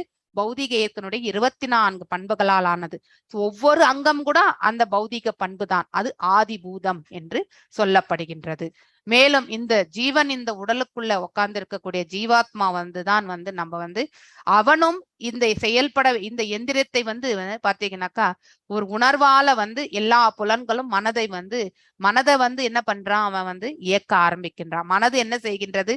புத்தியை வந்து உபயோகப்படுத்தி புலன்களை எல்லாமே வந்து இயக்க வைக்கின்றது. இந்த ஆன்மா புத்தியை வந்து இயக்கி அது மனசோட வந்து தங்குகின்றது. மனசு பிற புலன்கள் எல்லாவற்றையுமே வந்து செயல்படுகின்றது. புத்தியும் அதே இடத்துலதான் எடுத்து செல்கின்றது இல்லையா? சோ உண்மையிலே இந்த இன்வோக்கிங் ஆஃப் எனி ஆக்ஷன், எந்த ஒரு கர்மத்தையுமே வந்து செயல்பட தூண்டுவது எது என்றால் அந்த ஜீவாத்மா. சோ அவன்தான் வந்து அவனுக்கும் இந்த உடலோடு சம்பந்தப்பட்ட செயல்பாடுகள் எல்லாமே வந்து ஆத்தியாத்மம் என்று சொல்லப்படுகின்றது. எல்லாருக்கும் இந்த டிஃபரன்ஸ் நன்னா புரிஞ்சுக்கணும் நம்ம. சோ இந்த புலன்களுக்கெல்லாம் அதிபதியாக இருப்பவர்கள் எல்லாம் தேவர்கள் இல்லையா? கண்ணுக்கு வந்து சூரியன், ஏன்னா கண்ணு வந்து பிரகாசம் இருந்தாதான் வந்து எந்த ஒரு அதாவது வஸ்துவையும் காண முடியும் இல்லையா? அந்த பிரகாசத்திற்கே அதிபதி வந்து சூரியன் என்று ஒரு ரெண்டு ஸ்லோகத்துக்கு முன்னாடி படிச்சோம். அதே மாதிரி இப்ப நாக்கு வந்து வருணனுக்கு வந்து வருணன் தான் அதிபதி என்பதையும் நாம் இங்க பார்க்கின்றோம். ஆனால் இந்த அங்கங்கள் எல்லாமே வந்து அந்த பௌதீக பண்புகளால் ஆனதால் இது அதிபௌத்திகம் என்று சொல்லப்படுவது. ஆனால் இதுக்குள்ள ஜீவன் இருக்கக்கூடிய இந்த ஜீவன் தான் ஒரு செயலை வந்து செய்வதற்கு தூண்டுகின்றது. அது அந்த புத்தியை உபயோகிக்கின்றது. புத்தி மனதின் பிறப்பில் வந்து வருகின்றது. மனது ஆசையை வந்து ஆசை என்னும் அந்த உணர்வை வந்து எடுத்துட்டு வரும்போது எவ்வளவு ஸ்ட்ராங்கா அந்த ஆசையை நம்ம வந்து எடுத்துட்டு வரோமோ அதற்கேற்றவாறு அந்தந்த புலன்கள் வந்து செயல்பட ஆரம்பிக்கின்றது. சோ இந்த ஜீவாத்மா எனப்படுவது வந்து ஆத்தியாத்மத்திற்கு வந்து இந்த ஜீவாத்மா இந்த உடலோட என்னென்ன செயல்பாடுகள் செய்யணும்ன்றத வந்து ஏற்படுத்துகின்றதோ அது ஆத்தியாத்மம் என்று சொல்லப்படுகின்றது. இந்த புலன் உறுப்புகள் எல்லாம் இயங்குவது வந்து ஆதி பௌதிகம் என்று சொல்லப்படுவது. இந்த புலன்களுக்கெல்லாம் வந்து பாத்தீங்கன்னா ஒவ்வொரு புலனுக்கும் ஒவ்வொரு தேவதை என்று சொல்லப்படும் பொழுது அது ஆதி தெய்வீகம் என்று சொல்லப்படுகின்றது. இந்த மூணையுமே நீங்க வந்து கரெக்டா ஞாபகம் வச்சுக்கணும், கன்ஃபியூஸ் ஆகக்கூடாது. நாவும் சுவையும் கருவிகளாக இருப்பது இல்லையா, இன்ஸ்ட்ருமெண்ட்ஸ் இல்லையா. நாக்கு என்பது கண்டிப்பாக இன்ஸ்ட்ருமெண்ட் தான். அந்த நாக்கை உபயோகப்படுத்தும் பொழுது சுவை என்னும் அந்த உணர்வும் வந்து பாத்தீங்கன்னாக்க ஒரு இன்ஸ்ட்ருமெண்ட் தான். எதை சாப்பிட்டால் நம்ம எந்த சுவை என்று நம்மளால வந்து கண்டிப்பாக சொல்ல முடிகின்றது. அவை அதிபூதம் அல்லது ஜடத்தின் வடிவங்கள் ஆகும். ஆனால் ஒரு ஜீவராசியாக இருக்கும், அதாவது நம்மளுடைய இந்த ஜீவராசி இந்த உடலில் ஒட்டு நம்மளை ஆள்பவர்கள் யார்? அந்த ஆதி தெய்வங்கள் இல்லையா. இந்த ஆளும் மூர்த்திகளாக இருப்பவர்கள். இந்த புலன்களை எல்லாமே வந்து அதான் தத்தம் வேலை, ஒவ்வொரு புலனுக்கும் ஒவ்வொருத்தர் அதிபதியாக இருந்து கொண்டு அந்தந்த வேலைகளில் வந்து இயங்கி கொண்டிருக்கின்றது. சோ அந்த செயல்பாடுகள் எல்லாமே வந்து ஆதி தெய்வம் என்று சொல்லப்படுகின்றது. அவ்வாறு இருக்க அச்செயலுக்கும் கீழ்ப்படியும் நபர் யார்? அதாவது நம்ம தான் வந்து we are always surrendering இல்லையா. அது பௌதிகமா இருக்கட்டும் ஆன்மீகமா இருக்கட்டும் அந்த செயலில் நாம முழுமையாக ஈடுபட்டு விடுகின்றோம். அப்படின்னா அந்த செயலுக்கு நாம வந்து சரணாகதி அடைந்து விடுகின்றோம். ஒரு செயலை எடுத்து செய்யணும்னா மனசு அது ஃபுல்லா இழுத்துட்டு போயிடுறது. அது பௌதிகமா இருந்தா பௌதிகத்துல பந்தப்பட்டு விடுகின்றோம், ஆன்மீகமாக இருந்தால் ஆன்மீகத்தில் மேல்மேலும் வந்து நாம முன்னேறி செல்கின்றோம். சோ அவன் யார் என்றால் அந்த ஜீவாத்மா.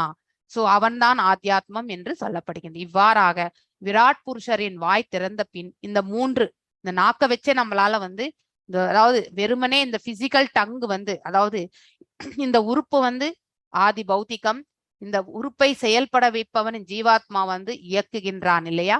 அவன் என்ன செய்கின்றான்? இந்த டேஸ்ட் எல்லாமே உணரக்கூடிய அந்த தன்மை, புத்தி மனசு எல்லாவற்றையுமே உபயோகப்படுத்தி செய்யறது ஆத்தியாத்மிகம். சோ இந்த சுவை என்னும் அந்த உணர்வு யாரிடத்திலிருந்து வருகின்றது? சுவை இந்த நாக்கு, அதாவது விராட் ரூபத்தில் இருக்கக்கூடிய அந்த நாவும் அந்த சுவையுடைய இதுக்கும் அதிபதி யார் என்றால் வருணன். சோ அங்கே என்ன இருக்கின்றதோ அது நமக்கு எல்லாருக்குமே இருக்கின்றது. சோ அப்படிப்பட்ட ஒரு இது வந்து ஆதி தெய்வீகம் என்று இந்த மூன்றுமே இந்த ஒரு பதத்திலிருந்து நம்மளால புரிந்து கொள்கின்றது. 4 கொள்கைகளுக்கும் ஆத்தியாத்மம் ஆதி தெய்வம் குறிப்பிட்டுள்ள 4 கொள்கைகள் இங்க வந்து 4 கொள்கைகளாக சொல்லப்பட்டிருப்பது எதுவென்றால் வாய் வந்து 1, சுவை வந்து தோன்றுகின்றது 2, அதுல அதன் பலனாக நாவும் கூட என்ன செய்கின்றது? உற்பத்தி, அதாவது ப்ரொடக்ஷன் ஆஃப் டங் இல்லையா. அதாவது இந்த உறுப்பு என்பது அதாவது அது வந்து படைக்கப்படுகின்றது 3. நாவால் சுவைத்து அனுபவிக்கப்படக்கூடிய செயல் வந்து நாவை சுழற்றி நாம் அந்த உணவை வந்து கிரைண்ட் பண்ணி நாம் என்ன பண்ணுகின்றோம்? சுவை என்னும் அந்த உணர்வை வந்து உணர்கின்றோம். இந்த 4 விதமான செயல்களுமே வந்து பார்த்தீங்கன்னாக்கா இந்த 3 விதமான அதாவது இயக்கங்களினால் தான் நாம வந்து அதை செயல்படுத்துகின்றோம் என்பதை வந்து இந்த இடத்துல புரிந்து கொள்ள வேண்டும். சோ உறுப்பு என்பது பௌதீகம், அந்த உறுப்புக்கு அதிபதி என்பதால் வருணன் என்பதால் வந்து அது அதி தெய்வீகம். மேலும் வந்து இதை செய்யணும் சுவைக்கணும் என்ற அந்த உணர்வு யாரிடத்திலிருந்து வருகின்றது? ஆத்தியாத்மத்திலிருந்து வருகின்றது. இதை வந்து நன்னா நாம புரிந்து கொள்ள வேண்டும். இது ஏற்கனவே விவரிக்கப்பட்டுள்ளது. சோ விராட் ரூபத்துல மீண்டும் நம்ம போய் பார்த்தோம்னாக்கா அந்த ஸ்ட்ரக்சரை பத்தி நம்மளால தெரிந்து கொள்ள முடியும். எஸ் புஷ்ப மாதாஜி வாசிங்க நெக்ஸ்ட். விவஷோர் முகதோ பூம்னோ வஹ்னீர் வாக் விஹாஹ்ருதம் தயோ ஜலே சைதஷ்ய சூரீரம் சூஷிரம் நிரோத சமஜாயதஹ. இஸ் வாசிங்க மாதாஜி. புஷ்ப மாதாஜி இருக்கீங்களா? நேரம் தான் எனக்கு கூட கொடுங்க மாதாஜி, படிக்கிறேன். கண்டிப்பா நான் படிக்கிறேன் மாதாஜி. கலாவதி இருங்க, எங்க கை ஆல்ரெடி உயர்த்தி இருக்கிறவங்க அவங்க படிக்கலன்னா நான் இன்னொருத்தர் கொடுத்துட்டு நெக்ஸ்ட் நீங்க கொடுக்கலாம். Okay okay. நெக்ஸ்ட் பத்மா மாதாஜி வாசிக்கிறீங்களா? எஸ் மாதாஜி வாசிங்க. புஷ்ப மாதாஜி வாசிக்கல, நீங்க வாசிங்க. விவஷோர் முகதோ பூம்னோ வஹ்னீர் வாக் வியாஹுர்தம் தயோக ஜலே சைத்தஸ்ய சுசீரம் நிரோத சமஜாயத. விவோஷோ பேசுவதற்கு அவசியம் ஏற்பட்ட பொழுது, முகத வாயிலிருந்து, பூமன் பரமனின், வஹ்னி அக்னி அல்லது அக்னி தேவன், வாக் அதிர்வு, வியாகுர்த்தம் பேச்சுகள், தயோ இரண்டாலும், ஜலே நீரில், ஆயினும், ஏதஸ்ய இவை அனைத்திலும், சுச்சீரம் மிக மிக நீண்டதொரு காலம், நிரோத நிருத்தம் சமஜாயத்த தொடர்ந்தது. மொழிபெயர்ப்பு: பரமன் பேச விரும்பியதும் வாயிலிருந்து பேச்சுகள் அதிர்ந்தன. பிறகு வாயிலிருந்து அக்னி தேவன் உற்பத்தி செய்யப்பட்டார். ஆனால் பகவான் நீரில் சயனித்திருக்கும் பொழுது இச்செயல்கள் அனைத்தும் முடங்கி கிடந்தன. பொருளுரை: படிப்படியாக விருத்தியடையும் வெவ்வேறு புலன்களின் விசேஷ குணம் அவற்றை ஆளும் மூர்த்திகளால் ஆதரிக்கப்படுகின்றன. எனவே புலன் உறுப்புகளின் செயல்கள் பரமனின் ஆணையால் கட்டுப்படுத்தப்படுகின்றன என்பதை புரிந்து கொள்ள வேண்டும். இவ்வாறாக பந்தப்பட்ட ஆத்மாக்களுக்கு புலன்களை உபயோகிக்க அனுமதி வழங்கப்பட்டுள்ளது. அவர்கள் பரம புருஷரால் அதிகாரம் அளிக்கப்பட்ட ஆளும் மூர்த்திகளின் கட்டுப்பாட்டின் கீழ் அப்புலன்களை முறையாக உபயோகிக்க வேண்டியவர்கள் ஆவர். இத்தகைய கட்டுப்பாட்டு விதிகளை மீறுபவன் இழிபிறப்பை ஏற்குமாறு தண்டிக்கப்பட வேண்டியவனாவான். உதாரணமாக நாவையும் அதன் ஆளும் மூர்த்தியான வர்ணனையும் எடுத்துக்கொள்வோம். நாக்கு உண்பதற்கென உள்ளது. மக்கள், மிருகங்கள் மற்றும் பறவைகளை போன்றவைகளுக்கு அளிக்கப்பட்டுள்ள அனுமதிக்கேற்ப அவை ஒவ்வொன்றும் வேறுபட்ட சுவைகளை பெற்றுள்ளன. மனிதனின் சுவையும் பன்றியின் சுவையும் ஒரே தரத்தில் உள்ளவை அல்ல. ஒரு குறிப்பிட்ட ஜீவராசி வெவ்வேறு இயற்கை குணங்களுக்கேற்ப ஒருவித சுவையை விருத்தி செய்து கொள்ளும் பொழுது ஆளும் மூர்த்தி ஒரு குறிப்பிட்ட வகையான உடலை அளிக்கிறார். மனிதன் பன்றியை போல் தராதரமின்றி சுவையை விருத்தி செய்து கொள்வானாயின் பிறகு ஆளும் மூர்த்தி அவனுக்கு அவனது அடுத்த பிறவியில் ஒரு பன்றியின் உடலை வழங்குவது நிச்சயம். மலம் உட்பட எவ்வகையான உணவையும் பன்றி ஏற்றுக்கொள்கிறது. இத்தகைய கண்மூடித்தனமான சுவையை விருத்தி செய்து கொண்டுள்ள மனிதன் ஒருவன் அடுத்த பிறவியில் இழிவான வாழ்வை ஏற்க தயாராக இருக்க வேண்டும். பந்தப்பட்ட ஆத்மா ஒரு குறிப்பிட்ட வகையான உணவை பூரணமாக சுவைப்பதற்காக அத்தகைய ஓர் உடலை விரும்பியதால் அதற்கேற்ற ஒரு பிறவியும் கூட பகவானின் கருணையாலேயே அளிக்கப்படுகிறது. மனிதனொருவன் பன்றியின் உடலை பெறுவானாயின் அதை பகவானின் கருணை என்றே கருத வேண்டும். ஏனெனில் அதற்கான வசதியை அளிப்பவர் பகவானே ஆவார். மரணத்திற்கு பின் பெறப்படும் அடுத்த உடல் உயர் அதிகாரத்தால் அளிக்கப்படுகிறது, கண்மூடித்தனமாக அல்ல. எனவே மனிதனொருவன் அடுத்த பிறவியில் எத்தகைய உடலை பெறப்போகிறான் என்பதில் எச்சரிக்கையாக இருக்க வேண்டும். பொறுப்பற்ற கண்மூடித்தனமான ஒரு வாழ்வு அபாயகரமானது என்பதை அனைத்து சாஸ்திரங்களும் அறிவிக்கின்றன. ஹரே கிருஷ்ணா. அழகான விளக்க உரை இல்லையா? பிரபுபாதருடைய விளக்க உரை படிக்கும் பொழுது, அதாவது நம்ம எல்லாருமே அவ்வளவு ஞானம் என்பது நமக்கு கிடையாது. புத்தியில் தாழ்ந்தவர்களாக தான் நம்ம பிறந்திருக்கின்றோம். ஆனா இந்த சிம்பிளான இந்த லாங்குவேஜ்ல நம்ம வாசிக்கும் பொழுது அது நம்ம நோக்கம் என்ன, நம்ம எல்லாரும் என்ன செயல் செய்யணும், எந்த செயல் செய்யக்கூடாது அப்படிங்கிற அந்த ஞானம் இதுல இருந்து நமக்கு கிடைக்க பெறுகின்றோம். சோ எல்லாம் வல்ல அவருடைய பாதங்களுக்கு நாம நம்முடைய நமஸ்காரங்களை தெரிவித்து விட்டு நாம இந்த ஸ்லோகத்தினுடைய விளக்க உரைக்கு போகலாம். சோ விவஷோர் முகதோ பூம்னோ வஹ்னீர் வாக். வாக் என்பது அதுதான் வார்த்தை. இதுல ஒவ்வொன்றுத்திலயும் ஒரு வார்த்தை இருக்கின்றது இல்லையா? சோ தாலு என்பது என்ன சொல்கின்றனாக்கா சுவை. அதாவது சுவை எதிலிருந்து வருகின்றது, இதனுடைய மெயின் ஒவ்வொரு இதுலயும் நம்ம ஒவ்வொரு வார்த்தையை நாம எடுத்துக்கணும் இல்லையா? சுவை, இந்த நாக்க பத்தி பேசுறது தாலு. நெக்ஸ்ட் இந்த இடத்துல பாத்தீங்கன்னாக்கா வாக் அப்படின்னாக்கா இந்த இடத்துல கொடுத்திருக்காங்க. வாக் என்றால் அதிர்வு இல்லையா? Vibration, sound vibration. நாக்கு பேசுகின்றது, ஆனா எதன் அடிப்படையில் அந்த சப்தம் என்பது வெளியே வருகின்றது என்றால் நமக்கு இந்த சவுண்ட் வைப்ரேஷனாலதான் வருகின்றது இல்லையா? அது முக்கியமான ஒரு வார்த்தை. ஒவ்வொன்றுத்திலயும் ஒரு வார்த்தை வரும். அது பேஸ்ட் தான் நம்ம புரிந்து கொள்ள வேண்டும். விவக்ஷோர் முகதோ பூம்னோ வஹ்னீர் வாக் விஹாரதம் தாயோக. ஜலே சைதஷ்ய சுஷிரம் நிரதோக சமஜாயதக விவக்ஷோ, அதாவது பேசுவதற்கு அவசியம் ஏற்பட்ட பொழுது இல்லையா. சோ நம்ம எப்பவுமே நம்ம நிறைய பேர் பாத்தீங்கன்னாக்கா நான் ஸ்டாப்பா பேசுறவங்களும் இருப்பாங்க இல்லையா. சோ அது எல்லாமே பௌதீகத்துக்கு சம்பந்தப்பட்டதா இருக்கும். ஸோ ஒரு ஃபேமிலியிலே எடுத்துட்டாலும், அதாவது பெரியப்பா பிள்ளைகள், சித்தி, இந்த மாதிரி எல்லாமே நம்ம ரிலேஷன்ஷிப்ல எடுத்துட்டு போகும் பொழுதும் ஒருத்தருக்கு ஒருத்தருக்கா பேசிக்கும் பொழுது நிறைய பேசுவோம் நம்ம இல்லையா. அதுல ஒருத்தர் கேட்டுட்டே இருப்பார். சில பேர் பாத்தீங்கன்னாக்கா சைலண்டா லிசன் பண்ணிட்டு இருப்பாங்க. சில பேர் வந்து நிறைய பேசுவாங்க, கொட்டிடுவாங்க. பேசுவதற்கு அவசியம், எப்பொழுதுமே நம்ம பேசுவதற்கு அவசியம் ஏற்படும் பொழுது மட்டும்தான் பேசணும். அன்னெசரியா இந்த டங்கை வந்து சப்தத்தை வந்து உபயோகப்படுத்தக்கூடாது. திஸ் ஹாஸ் அ வைப்ரேஷன் இல்லையா. இந்த வைப்ரேஷன் வந்து நாம எந்த விதத்துல சொல்கின்றோமோ அது கண்டிப்பாக அதனுடைய பன்மடங்கான அந்த இது வந்து உற்பத்தி ஆகும் பொழுது அது வந்து செயலுக்குள்ள வருகின்றது. அதனால இந்த நாவல வந்து பேசக்கூடிய வார்த்தை எப்பொழுதுமே அடுத்தவர்களுக்கும் நன்மை வழங்கக்கூடிய வார்த்தைகளாக தான் இருக்க வேண்டும். அப்பதான் அது வந்து இந்த பிரபஞ்சத்துல வந்து நன்மைகள் விளைகின்றன என்பதனும் நம்மளால பார்க்க முடியும். முகத வாயிலிருந்து பூமன், பரமனின் வக்னி அக்னி அல்லது அக்னி தேவன், வாக் அதிர்வு. சோ அக்னி தேவன், நம்ம சப்தம் என்பது எதன் அடிப்படையில் வருகின்றது என்பதை பார்க்கணும். அதாவது நெருப்பு இல்லையா. பேசிக்கலி வாக் அதிர்வு, அந்த வைப்ரேஷன் வந்து அக்னியிலிருந்து தான் வருகின்றது என்பதை இந்த இடத்துல வந்து எடுத்துரைக்கப்பட்டிருக்கிறது. வியாகிருதம் பேச்சுக்கள், தயோக இரண்டாலும், ஜலே நீரில், சா ஆயினும், ஏதஷ்ய இவை அனைத்திலும், சுஷீரம் மிக மிக நீண்டதொரு காலம், நிரோதக நிறுத்தம், சமஜாயதக தொடர்ந்தது. அதாவது பரமன் பேச விரும்பியதும், அதாவது பகவான் பேசணும்னு நினைச்சப்போ வாயிலிருந்து பேச்சுக்கள் அதிர்ந்தன. சோ நாம் எல்லாரும் கூட பேச ஆரம்பித்தோம் என்பது, என்ன பேசுகின்றோம் என்பது நம்மளுடைய குணாதிசயம் இல்லையா. பேசுதல் என்னும் அந்த செயல் வந்து பகவான் பேசணும்னு நினைச்சாரு, நாமளும் வந்து பேசுதல் என்னும் அந்த செயலை வந்து பெற்றோம்.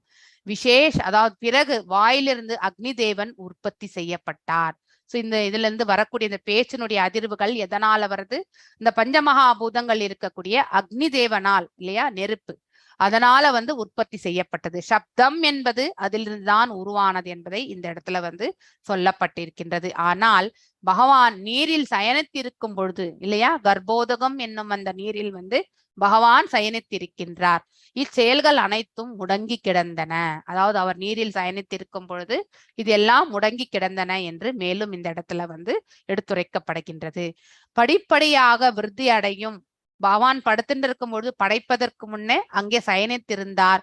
மேலும் 17 லோகங்கள் படைக்கப்பட்டது. பிரம்மரும் அந்த தாமரையில் வந்து படைக்கப்பட்டார். மேலும் அவர் தவம் இருந்து பகவானிடத்தில் வேதங்களை எல்லாம் வந்து பெற்றார். அதுக்கப்புறம் தான் செகண்டரி சிருஷ்டி. அது வரைக்குமே வந்து எந்த நிகழ்வும் நடக்கவில்லை. அதுக்கப்புறம் தான் ஒவ்வொரு நிகழ்வாக நடக்கின்றது படிப்படியாக.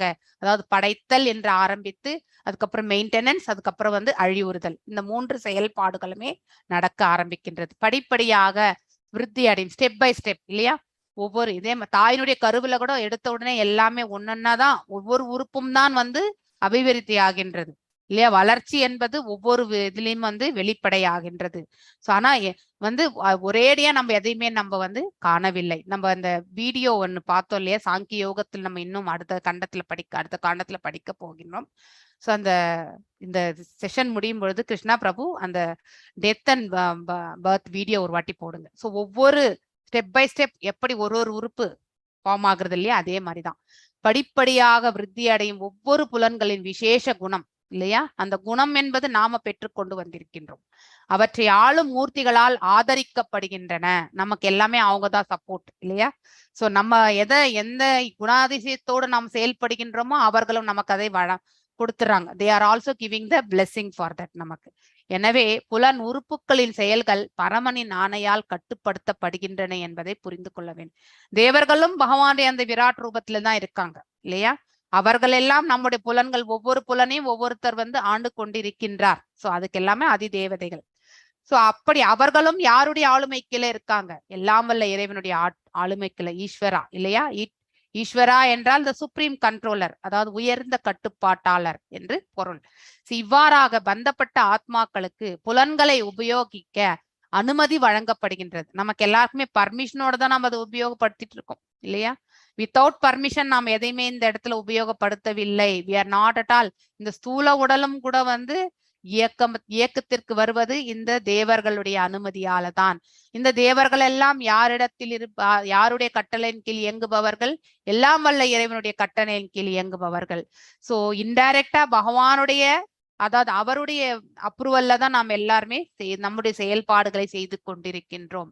அவர்கள் பரமபுருஷரால் அதிகாரம் அளிக்கப்பட்டு ஆளும் மூர்த்திகளின் கட்டுப்பாட்டின் கீழ் அப்புலன்கள் முறையாக உபயோகிக்க வேண்டியவர்களாவர். நாம் எல்லாருமே அந்த ஆதி தெய்வங்களால வந்து ஆளப்படுபவர்கள். ஆனால் அந்தந்த புலன்களை வந்து நம்ம ஒரு பர்டிகுலர் குணாதிசயத்தோட தான் நாம் இயங்கிக் கொண்டிருக்கோம். ஆனால் அதை நல்முறையில் இயங்க வேண்டும் என்பதுதான் வந்து அதற்காகத்தான் இது படைக்கப்பட்டிருக்கின்றது. இந்த புலன் உறுப்புகள் எல்லாமே சத்வகுணத்தில் இயங்க வேண்டும் என்பதற்காகவே படைக்கப்பட்டிருக்கின்றது. சத்வத்துல இருந்தாதான் நம்மளால சுத்த சத்வ நிலைக்கு சென்று எல்லாம் வல்ல இறைவனிடத்துல நம்மளால சேர முடியும். ரஜோவோ தாம்சிக்ல இருந்தால் எல்லாம் வல்ல இறைவனுடன் சேர்வது என்பது முடியாத காரியம். ஆனால் இந்த புலன்கள், கண் என்பது எதை பார்க்க வேண்டுமோ அதற்காக படைக்கப்பட்டது. காது என்பது எதை கேட்க வேண்டுமோ அதற்காக தான் படைக்கப்பட்டது. நாவ் என்பது எதை உண்ண வேண்டுமோ அதற்காக படைக்கப்பட்டது. ஒவ்வொரு ஜீவராசிக்குமே தகுந்த உணவு வகைகள் என்பது உண்டு இல்லையா? மனிதனாகப்பட்டவனுக்கும் அவனுக்கும் சாத்விகமான உணவு தான் வந்து வழங்கப்பட்டிருக்கின்றதே. அது ஆஸ் பர் த வேத இது பிரகாரமே நாம் எல்லாருமே சாத்விகமான உணவை தான் உண்ண வேண்டும். ஆனால் நாம ரஜோவான உணவை உண்கின்றோம், தாம்சிக் உணவுகளை உண்கின்றோம். சோ அவ்வாறு அத்தகைய உணவு வகைகள் எல்லாம் நம்ம விரும்பி சாப்பிடும் பொழுது நமக்கு வந்து இதுதான் நமக்கு பிடிச்சிருக்கின்றது, நம்முடைய ஆசையை நாம் அபிவிருத்தி செய்து கொள்ளும் பொழுது பகவான் அதையும் வந்து பூர்த்தி செய்கின்றார். நமக்கு அடுத்த ஜென்மத்துல வந்து எஸ் உனக்கு இதே விருப்பம் இல்லையா, நீ அதையே சாப்பிடு அப்படிங்கிற அந்த அத்தகைய ஒரு உடலை வந்து நமக்கு வந்து வழங்குகின்றார். சோ நாம எதை விருத்தி செய்து கொள்கின்றோமோ அதைதான் நமக்கு பிற்காலத்துல வழங்கப்படுகின்றது என்பதையும் இந்த விளக்க உரையில பிரபுபாதர் ரொம்ப அற்புதமாக விளக்கி இருக்கின்றார். சோ இத்தகைய கட்டுப்பாட்டு விதிகளை மீறுபவன் இழி பிறப்பை ஏற்குமாறு தண்டிக்கப்பட வேண்டிய, நமக்கு அது வந்து பிடிச்சிருக்கிறதுனால பகவான் அதை கொடுக்கிறார். ஆனா உண்மையிலேயே அது தண்டனை தான் இல்லையா? மனித பிறவி என்பது மேன்மையான பிறவி. அந்த மனித பிறவியை நாம் இழக்கின்றோம் என்றால் அது நமக்கு வழங்கப்பட்ட தண்டனை அப்படிங்கிறது வந்து அளப்பரியாத ஆசை கொண்டவன் வந்து பாத்தீங்கன்னாக்கா அடுத்த ஜென்மத்துல வந்து பன்றியாக பிறப்பதற்கு அவனுக்கு சாத்தியக்கூறிகள் நிறைய. அதாவது அடங்கவே அடங்காத ஆசைகள் இல்லையா? மேலும் அவனுடைய செயல்பாடுகள் எல்லாம் அறியாமையில் எடுத்துக்கொண்டு செல்லும் பொழுது அவன் அடுத்த பிறவில் வந்து நாய் மற்றும் பன்றியாக பிறப்பதற்கு வந்து பகவான் வந்து அவர் ஆசையை வழங்கி விடுகின்றார். ஏனென்றால் நம்ம ஆசையை நம்மளால கட்டுப்படுத்தவே முடியல. சோ எவ்வளவு ஆசைப்பட்டாலும் நாம் எதையும் எடுத்து செல்ல போவதில்லை என்பதை வந்து ஒரு முட்டாள்தனமான ஒரு நிலையில நம்ம தெரிந்திருந்தாலுமே, அதாவது உணர்ந்து நம்ம புரியாம பிளைண்டா இறந்த பிறகு நம்ம வந்து எதுவுமே நம்ம உடல்ல இருக்கிறதுல வெறுமனே ஒரு வெள்ளை துணியை போட்டுதான் நம்மள வந்து புதைக்கிறாங்க, எரிக்கிறாங்க அப்படிங்கிறது வந்து ஒரு நார்மலான மனிதனுக்கு கூட தெரிந்த ஒன்று இல்லையா? அவனுக்கு வந்து ஆன்மீகம் பற்றி எதுவும் தெரிந்திருக்க வேண்டிய அவசியம் கூட கிடையாது. ஆனால் அதனுடைய முக்கியத்துவத்தை உணர்ந்தோமா நாம? எதற்கு நாம் எதையுமே எடுத்துட்டு போகல, எதை எடுத்துட்டு வந்தோம், நாம எதையுமே எடுத்துட்டே வரலையே, இந்த சில காலம்தான் இங்க வந்து தங்கறதுக்கு வந்திருக்கோம் என்ற அந்த ஞானம் என்பது நமக்கு இருந்தா கண்டிப்பாக எந்த செயலை செய்யணுமோ அந்த செயலை மட்டும்தான் செய்யணும்ன்றத நம்மள நாம அந்த வழிமுறையில நாம எடுத்து செல்வோம். சோ அனுமதிக்கேற்ப அவை ஒவ்வொன்றாக வேறுபட்ட சுவைகள் பெற்றுள்ளன இல்லையா? இந்த இடத்துல இருக்கக்கூடிய உணவு வகைகள் எல்லாமே ஒவ்வொரு சுவையை கொண்டது இல்லையா? ஒன்னொன்னுமே மிளகாய் என்பது கார சுவையை கொண்டது. அதே மாதிரி வந்து வெஜிடபிள்ஸ் எல்லாமே பாத்தீங்கன்னா அதுக்குன்னு ஒரு சுவை உண்டு. அத்தகைய சுவையை கொண்டது. மனிதனின் சுவை கூட வந்து பன்றியின் சுவை ஒரே தரத்தில் உள்ளவை அல்ல. பன்றிக்கு நாம் எத்தகைய உணவுகளை படைத்தாலும் அது மலம்தான் வந்து உட்கொள்ளும். அதற்கு ஏற்ற உணவு அதுதான். சோ அதே மாதிரி ஒரு குறிப்பிட்ட ஜீவராசி வெவ்வேறு இயற்கை குணங்களுக்கு ஏற்ற ஒருவித சுவையை விருத்தி செய்து கொள்ளும் பொழுது மனிதனாகப்பட்டவனும் இந்த 3 குணங்களோடு இருக்கும் பொழுது அவனும் அத்தகைய சுவையை வந்து விருத்தி செய்து கொள்கின்றான். அதாவது சத்துவகுணத்துக்குரிய உணவு வகை என்ன என்பது நம்ம படிச்சிருக்கோம் இல்லையா? அதாவது ரொம்பவுமே ஜூசியா இருக்கும், மிதமான காரம் எல்லாமே இருக்காது. அதே மாதிரி கொழுப்பு சக்தி நிறைந்த பால் சம்பந்தப்பட்ட இது எல்லாமே நாம உணவுகளாக, அதே மாதிரி வெஜிடபிள்ஸ், ஃப்ரூட்ஸ், இப்படிப்பட்ட உணவு வகைகள் தான் வந்து நாம வந்து காரம் அதிகமா இருக்காது, புளிப்பு இருக்காது. இந்த மாதிரி ஒரு மாதிரி நார்மலான ஒரு டேஸ்ட், அந்த மாதிரியான உணவு வகைகள் தான் மனிதன் வந்து சாத்விகமான உணவுகளை ஏற்றுக்கொள்ள வேண்டும். ஆனால் அதை தவிர்த்து நம்ம நிறையவே வந்து ரொம்ப காரமா சாப்பிடணும், ரொம்ப புளிப்பா சாப்பிடணும், ரொம்ப வந்து பாத்தீங்கன்னாக்கா கசப்பா, சில பேருக்கு நிறைய கசப்பான உணவுகள், ஏன்னா அது நமக்கு இம்யூனிட்டி அப்படின்னு நினைச்சிட்டு கசப்பு உணவுகளே நிறைய சாப்பிடணும்னு நினைப்பாங்க.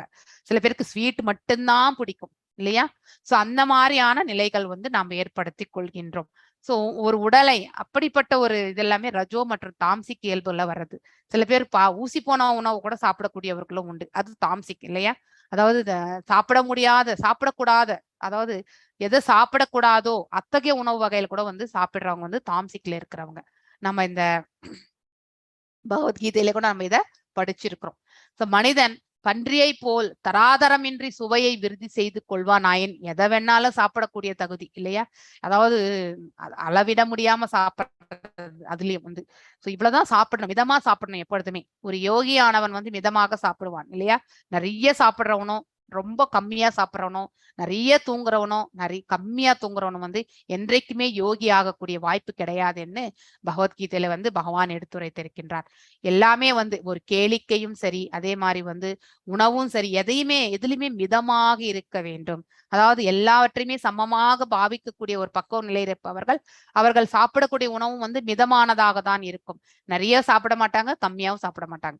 என்ன தேவையோ அதுக்கு ஏற்றவாறு சாப்பிடக்கூடிய பக்குவத்தை உடையவர்கள்.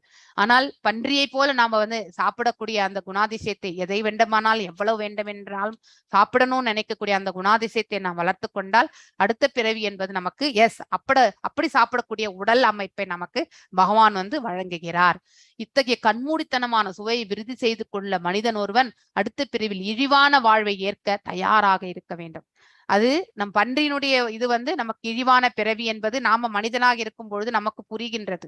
ஆனால் நம்மளுடைய மனசை நம்ம கட்டுப்படுத்த முடியாம உணவு வகையில வந்து நம்ம எதை வேணாலும் சாப்பிட்டுட்டே இருந்தாக்கா கண்டிப்பா அடுத்த பிறவி வந்து பன்றிக்கான அந்த உருவத்தை தான் நாம அடைய பெறுவோம். மனிதன் ஒருவன் பன்றியின் உடலை பெறுவானாயின் அது பகவானின், ஏனென்றால் நாம ஆசைப்பட்டதை பகவான் கொடுக்கிறார் இல்லையா? அவருடைய கருணையால் நமக்கு அது கிடைக்க பெறுகின்றோம். அதற்கான மரணத்திற்கு பின் பெறப்படும் அடுத்த உடல் உயர் அதிகாரிகளால் அளிக்கப்படுகின்றது. கண்மூடித்தனமானது அல்ல, பிளைண்டா எதையுமே நம்ம வந்து பெறுவது கிடையாது. ஒரு குறிப்பிட்ட உடலை நாம பெறுகின்றோம், நாய் பிறவி எடுக்கின்றோம் என்றால் அத்தகைய செயல்களில் நாம பூர்வ ஜென்மத்துல புரிந்திருப்போம். நாய் என்னென்ன செயல்கள்ல ஈடுபடுமோ அத்தகையதான செயல்பாடுகளில் நாம வந்து பேராசை கொண்டவர்கள் வந்து நாயாகவும் பன்றியாகவும் தான் பிறப்பார்கள் இல்லையா? நாய்க்கு நீங்க எவ்வளவு உணவு வகை கொடுத்தாலும் அது அடுத்தவர்களோட பகிர்ந்து சாப்பிடவே சாப்பிடாது. அது அடுத்தவர்களை வந்து அதை வந்து தொடர்ந்து கூட விடாது. அது கிட்ட போனாலே வேற ஒரு நாய் வந்தா கூட அதுக்கு பிடிச்சிருந்தா மட்டும்தான் கொஞ்சமா அனுமதிக்கும், இல்லைன்னா வேற நாய்களுக்கு அது கொடுக்கவே கொடுக்காது. அதுதான் ஆசையினுடைய அளவு. பேராசை நாம் எவ்வாறு அதாவது அதிகமாக வளர்த்து கொள்கின்றோமோ கண்டிப்பாக நமக்கு அடுத்த ஜென்மம் பன்றியும் அல்லது நாய் பிறவிதான் வந்து கிடைக்க பெறுவோம். அடுத்த பிறவில் எத்தகைய உடலை பெறப்போகிறான் என்பதில் எச்சரிக்கையாக இருக்க வேண்டும். நாம we should be very careful. அடுத்த பிறவி தேவையில்லை என்று நாம் நினைத்தால் கூட அடுத்த பிறவி நம்ம கையில கிடையாது. நம்ம செய்த கர்ம பலனுக்கு ஏற்றவாறு தான் நமக்கு இது நாள் வரைக்கும் நாம் என்ன கர்மங்கள் செய்தோமோ அதனுடைய பலன்கள் வந்து இரண்டு இருமைகளாக நமக்கு அக்கௌண்ட் பேலன்ஸ்ல இருக்கு இல்லையா? பகவானுடைய கருணையால நமக்கு வந்து சிலதெல்லாமே விமோக்ஷனமும் கிடைக்கலாம், சோ கிடைக்காமலும் போகலாம். அது அவருடைய கருணை. அவர் எப்படி கருணை புரிவாரு நம்ம கேட்க முடியாது. அது it is up to him தான்.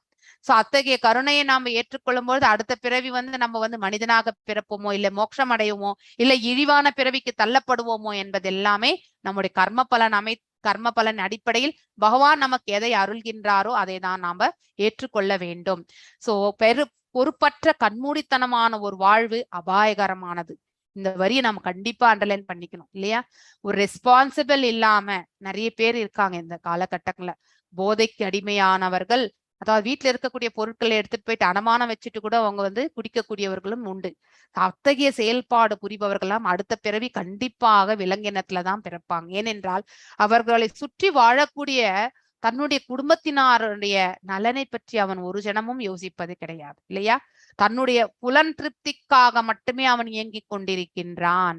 அவனுக்கு அந்த குடிக்கணும், அந்த நித்திரையில வந்து சுகத்தை அனுபவிக்கணும் நினைக்கிறான். அவன் ஆக்டிவா இருக்கணும்னு நினைக்கவே இல்லை, எப்பவுமே பேசிவா இருக்கணும்னு தான் நினைக்கிறான்.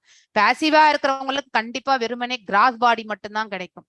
சில சமயத்துல வந்து இன்னும் கீழே அவங்களுடைய பாவ விலைகளால வந்து நரக உலகங்களுக்கும் அவர்கள் தள்ளப்படுவார்கள். ஆன்மாவை இழக்க வேண்டிய ஒரு சூழ்நிலையும் வந்து அவர்களுக்கு ஏற்படும். வெறுமனே ஸ்தூல உடலை பெறக்கூடிய அத்தகைய பிறவிகளுக்கும் வந்து அவர்கள் வந்து தள்ளப்படுவார்கள். சோ அழகான வரிகள். சோ இந்த ஒரு பதத்துல வந்து நிறைய விளக்க உரை நம்ம பிரபுபாதர் நமக்கு கொடுத்திருக்கிறது. வாழ்க்கையில எப்படி வாழணும், எப்படி வாழக்கூடாது அப்படிங்கிற அந்த யோசனை எல்லாம் நாம கண்டிப்பா செய்யணும். புத்தியை உபயோகப்படுத்தணும் இல்லையா? சோ அதாவது விஞ்ஞானமயத்தினுடைய அந்த ரூபத்தை அந்த அந்த குவாலிட்டிஸை நம்ம கண்டிப்பா இல்லையா திங்கிங், அப்புறம் ஃபீலிங், அதுக்கு அடுத்து வந்து ஆசைப்படுதல். இந்த 3 செயல்பாடுகளுமே மனதினுடைய செயல்பாடுகள். இந்த மனதை வந்து நம்ம வந்து எவ்வாறு நம்ம யோசிக்கணும் இல்லையா? எது நன்மையான பாதை நமக்கு அப்படிங்கறத வந்து கண்டிப்பாக யோசிக்கணும். எதன் மீது நம்மளுடைய தாட் ப்ராசஸ வந்து நிலை நிறுத்தணும், எதை நாம ஆசையாக அபிவிருத்தி செய்து கொள்ளணும் அப்படிங்கிற அந்த நிலையை வந்து இந்த மனசுதான் நமக்கு கொடுக்கிறது இல்லையா? மனதினுடைய இந்த 3 செயல்பாடுகள்ல நாம தெரிஞ்சு வச்சிருக்கோம். சோ அப்படி இருக்கும் பட்சத்துல அதை வந்து நல் மார்க்கத்துல எடுத்துட்டு போக வேண்டியது ஒவ்வொரு மனிதனுடைய கடமையாகின்றது. அப்பொழுதுதான் அவன் எடுத்த பிறவினுடைய பயனை பிறவி பயனை அடைய முடியும். அட்லீஸ்ட் மோட்சமாவது அடைய முடியும் இல்லையா? சோ நம்ம அடுத்த பிறவி வந்து நம்ம எடுக்க வேணாம்னு நினைச்சா கூட தட் இஸ் ஆல்சோ ஃபைன் இல்லையா? சோ நம்ம வந்து சைத்தன்ய மகாபிரபு மாதிரி எனக்கு வந்து ஜென்மாந்திரம் உங்களுடைய பக்தி செய்யணும்னு நினைக்கக்கூடிய அந்த மனோபக்கம் நமக்கு இல்லாம கூட போகலாம். ஆனா அட்லீஸ்ட் நம்ம மோட்சமாவது அடையலாமே இல்லையா? இன்னொரு பிறவி நம்ம எடுக்காம இந்த புவி வாழ்க்கையில வந்து சிரமம் படாம இருக்கலாமே அப்படிங்கிறதுக்கான அந்த மார்க்கத்தையாவது நம்ம தேடி செல்லணும் இல்லையா? பேசிக்கா அந்த லெவலாவது 5 விதமான முக்திகள்ல வந்து ஏதாவது ஒன்னாவது நம்ம அடையணும் அப்படிங்கிற அந்த மனசு வந்து கண்டிப்பாக நினைக்க வேண்டும். மனிதன் இந்த மனதை வந்து நல் வழியில் அவன் நடத்தி செல்லும் பொழுது அவனே வந்து சிறந்த நண்பன். அவனுக்குன்னா பெரிய நண்பன் வேறு யாருமே கிடையாது. ஆனால் அதை வந்து நம்ம நல் வழியில் செல்லாத பொழுது அவனை விட பரம எதிரி யாருமே கிடையாது இல்லையா? அவனை விட வேற யாருமே நமக்கு வந்து கீழே தள்ளக்கூடியவன் வேற யாருமே கிடையாது. மனதுதான் அனைத்திற்குமே காரணம். அந்த மனதை வந்து நாம வந்து நல் மார்க்கத்தில் இட்டு செல்ல வேண்டும். இந்த ஆத்மா வந்து ஏதோ ஒண்ணு பாக்குறது, புலனால பார்த்த உடனே என்ன செய்யறது, மனசுல வந்து இந்த புத்தியை வந்து செயல்பட ஆரம்பிக்கின்றது. ஆனா இந்த புத்தி என்ன பண்ணணும்னாக்கா இந்த குணாதிசயத்துக்கு ஏற்றவாறு இருக்கக்கூடிய இந்த மனசை வந்து நல்வழிப்படுத்த வேண்டும்.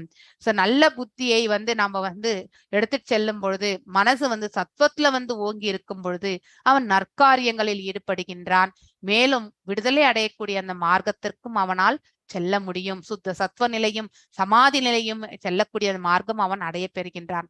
ஆனால் அவ்வாறு அவன் செல்லாத பொழுது ரஜோ மற்றும் தாம்சிக் இயல்புகளில் அவன் இருப்பானே ஆனால் ரஜோவில் இருந்தா மீண்டும் மனித பிறவி கேரண்டி உண்டு. ஆனா அதே மாதிரி பலநோக்கு கர்மங்கள் செய்யக்கூடிய அத்தகைய குடும்பத்தில் தான் அவன் பிறவி எடுக்க வேண்டும். ஏனென்றால் அவனுடைய கர்ம பலன் அப்படி இருக்கும். மேலும் தாம்சிக்கா இருந்தா விலங்கு இனகம், இல்லை என்றால் கீழ் உலகங்கள், அவனுடைய கர்மங்களுக்கு ஏற்றவாறு மிகவும் மோசமான கர்மங்கள் அவன் செய்திருந்தால் நரக உலகங்களுக்கும் அவன் தள்ளப்படுகின்றான். சோ நம்மளுடைய இந்த இதுல வந்து பாத்தீங்கன்னா வாக் என்பது அதாவது வைப்ரேஷன், சப்தம் இல்லையா? அதை பற்றி நாம அதற்கான அதிபதி யார் என்றால் அக்னி தேவர். அவர் அதாவது ஆதி தெய்வம் யார் என்றால் இங்க வந்து அக்னி தேவர். சோ இங்க வந்து சப்தம் எனக்கூடிய அந்த வைப்ரேஷன் இல்லையா? அது வந்து பாத்தீங்கன்னாக்கா நம்ம உடலோட ஒட்டி இருக்கக்கூடிய அந்த உறுப்பினால் ஏற்படுவது, அது ஆதி பௌத்திகம். இந்த ஜீவாத்மா வந்து பேச வைக்கிறது இல்லையா? அது வந்து நம்ம ஆத்தியாத்மிகம் என்று சொல்லப்படுகின்றது. இந்த 3ஐயும் நம்ம எப்பவுமே ரிலேட் பண்ணிக்கணும். ஓகே, ஒரு செயலை செயல்படுத்தணும்னாக்கா இந்த 3 கோஆபரேஷன் இருந்தாதான் நடக்கும் என்பதை நாம இந்த விளக்க உரைகளிலிருந்து நாம வந்து புரிந்து கொண்டே வருகின்றோம். மேலும் இன்னும் 30th ஸ்லோகம் வரைக்கும் நிறையவே நம்ம வந்து வாசிப்போம் ஆக்சுவலி. ஸோ நான் இதோட வந்து இன்றைக்கான இந்த கிளாஸை வந்து நிறைவு செய்கின்றேன். வாஞ்ச கல்பதாருபியஷ கிருப சிந்துபியேவ ச பதிதனாம் பாவனேபியோ வைஷ்ணவேபியோ நமோ நமஹ. அனந்த கோட்டி வைஷ்ணவர்களுக்கு நமஸ்காரங்கள் எல்லாம். ஹரே கிருஷ்ணா. மாதாஜி, ஹரே மனதின் 3 செயல்கள் மட்டும் சொல்லுங்க மாதாஜி.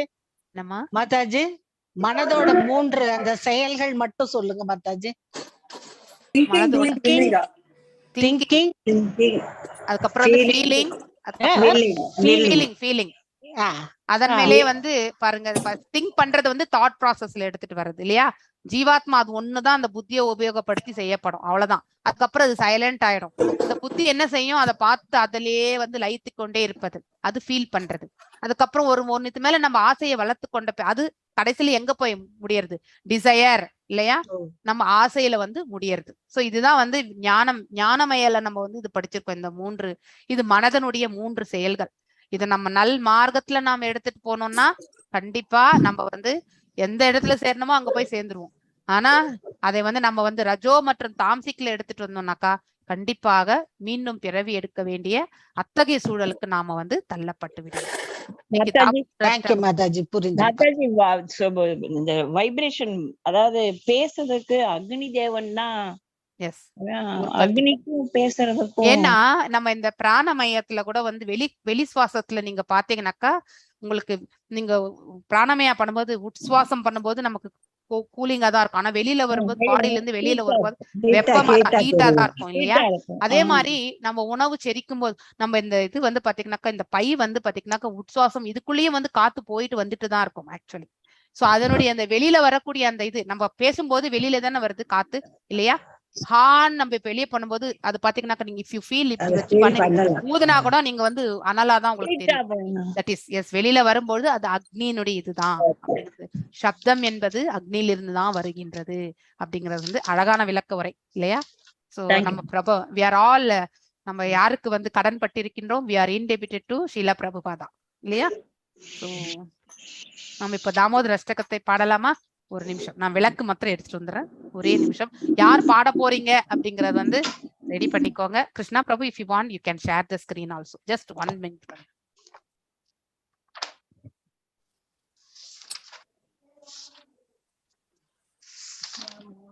ஈஸ்வரம் சச்சிதானந்த ரூபம் லசத் குண்டலம் கோகுலே பிராஜமானம் யசோதாபியோலு கலதவமானம் பராமృష్టமத்யந்ததோத்ருத்ய கோப்யா ருதந்தம் முகூர்நேத்ரயுக்மம் பிரஜந்தம் கராம்போதுயுக்மே சரங்கநேத்ரம் சுவாசகம் பத்ரிரேகாங்ககண்ட திக்ரேவம் தாமோதரம் பக்திபதந்தம். அதாச்சும் யூடியூப் லைவ் போட்டிருக்கனால ஷேர் பண்ண முடியாது. இது முடிஞ்ச பிறகு நம்ம அந்த இது ஷேர் பண்ணலாம்.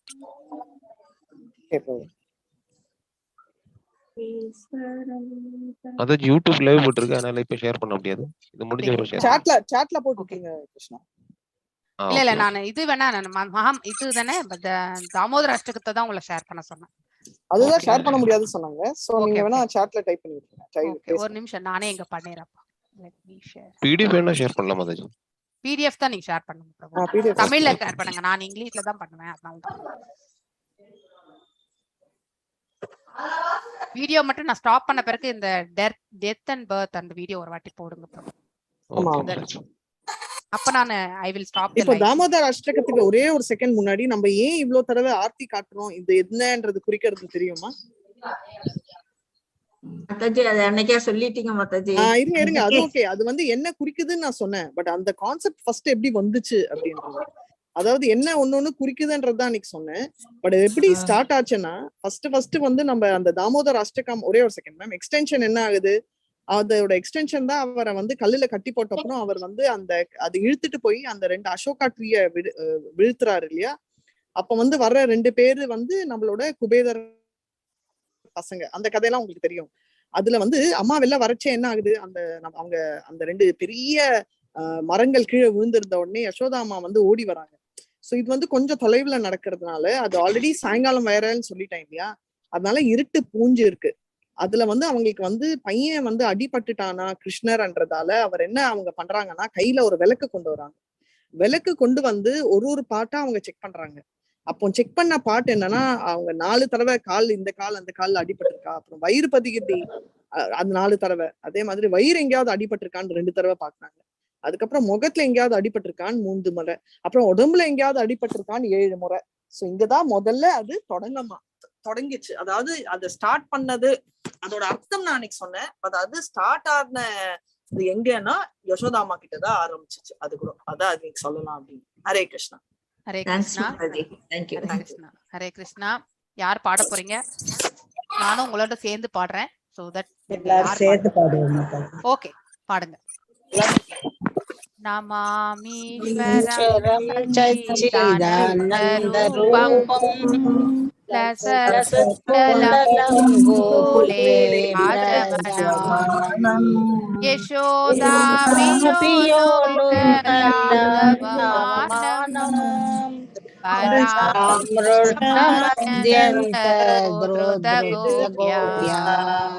யசோதாபியோலோகலாதவமானம்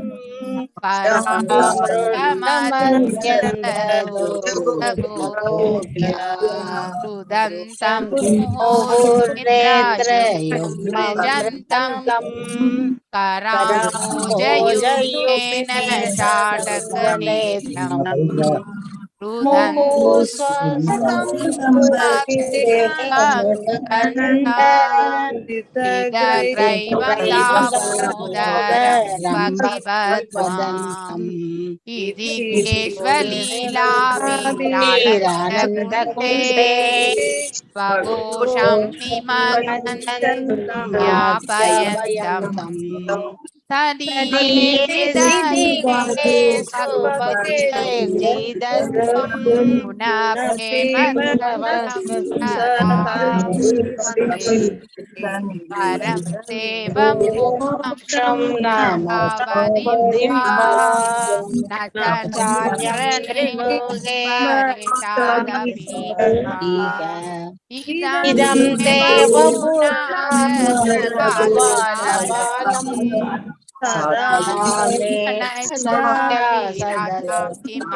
இதம் பண்ணுங்க பிரபு. ததா பிரேம பக்திம் ஸ்வகாமே பிரயச்ச நமோ சீதாமோதரே நமஸ்தே சுதாமேஸ்து ராதிபிதாம்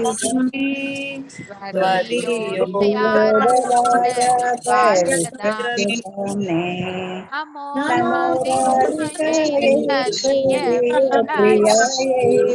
நமோ நந்தலீலாய தேவாய துவ்யம் நமோ ராதிகாய நமோ நந்தலீலாய தேவாய அமாவரம் சச்சிதானந்தரூபம் லசத்குண்டலம் Gokhale ராஜமனம் யசோதாபியோலோகலாதவமானம்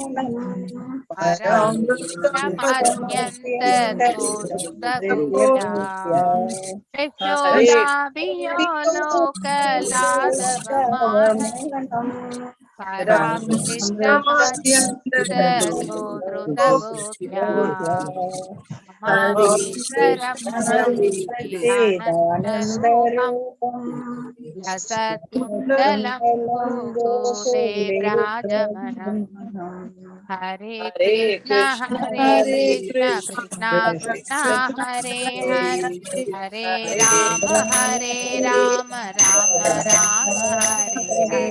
Hare Krishna, Hare Krishna, Krishna Krishna, Hare Hare, Hare Rama, Hare Rama, Hare Hare. Hare Krishna, Krishna Krishna, Hare Hare, Hare Rama, Rama Rama, Hare Hare. எல்லாருக்கும் ஹரே கிருஷ்ணா. எல்லாருக்கும் Hare Hare Krishna. Krishna. Hare Krishna Mataji. Hare Krishna Mataji. Hare Krishna. எல்லாருமே கிருஷ்ணா. மங்களார்த்தி பாத்துக்கோ. Hare Krishna. Hare Krishna Mataji. Hare Krishna. இன்னைக்கு வந்து கோவர்தன் லீலா special. So இன்னைக்கு வந்து கோவர்தன் பூஜை ஆன்லைன்ல கூட இருக்கும். அந்த டீடைல்ஸ் வந்திருக்கு. இல்லனா கிருஷ்ணா கொஞ்சம் ஃபார்வர்ட் பண்ணிடுங்க. இன்னைக்கு வந்து கோவர்தன் பூஜை பண்ணது பண்ணியாச்சு. முன்னாடியே வந்துச்சு மத்தாஜி. 5 o'clock. அதனால கிளாஸ் எல்லாம் கேன்சல் பண்ணிடுச்சு. சோ அதனால வந்து கோவர்தன் கும்பிட்டுக்கோங்க இன்னைக்கு மறக்காம. சோ அது ஒண்ணு. அண்ட் இன்னைக்கு தான் பல்லி மகாராஜோட ஸ்பெஷல் டே கூட இது. சோ இன்னைக்கு மல்டிபிள் ரீசன்ஸ். கர்நாடகால இன்னைக்கு தான் leave actually. Today it is holiday here. So பலி மகாராஜ் அவருடைய இது ஐ திங்க் மலையாளிஸ் ஆல்சோ அவங்களும் கேரளாலும் இது மெயினா கும்பிடுவாங்கன்னு நினைக்கிறேன். பலி மகாராஜ். அதனால முக்கியமான நாள். அப்புறம் இன்னொரு வந்து அப்பியரன்ஸ் டே ஆஃப் ராசிகா நந்தா பிரபு அப்படின்னு. அவர் யாருன்னா ஷாமானந்தா பண்டிட் அப்படின்னு. அவங்க ஷாமானந்தா பண்டிட்டோட டைரக்டர் டிவோட்டி. ஷாமானந்தா பண்டிட் யாருன்னா ஸ்ரீமதி ராதாராணி அவங்களோட கொலுசிலேயே அவங்களுக்கு திலக்கம் போட்டாரு. அந்த லெவலுக்கு அவர் ரொம்ப ஸ்பெஷல். அவரோட சிஷ்யனான ரசிகானந்தா பண்டிட்டோட அப்பியரன்ஸ் டே.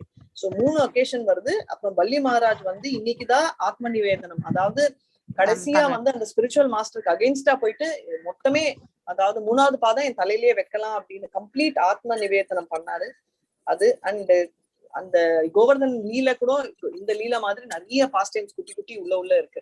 சோ அதனால கோவர்தன் லீலை உங்களுக்கு தெரியும் 6.5 வயசுல அவர் கோவர்தனை சுருண்டு விரலால லெஃப்ட் ஹேண்ட்லயே லிஃப்ட் பண்ணாரு அப்படின்னு.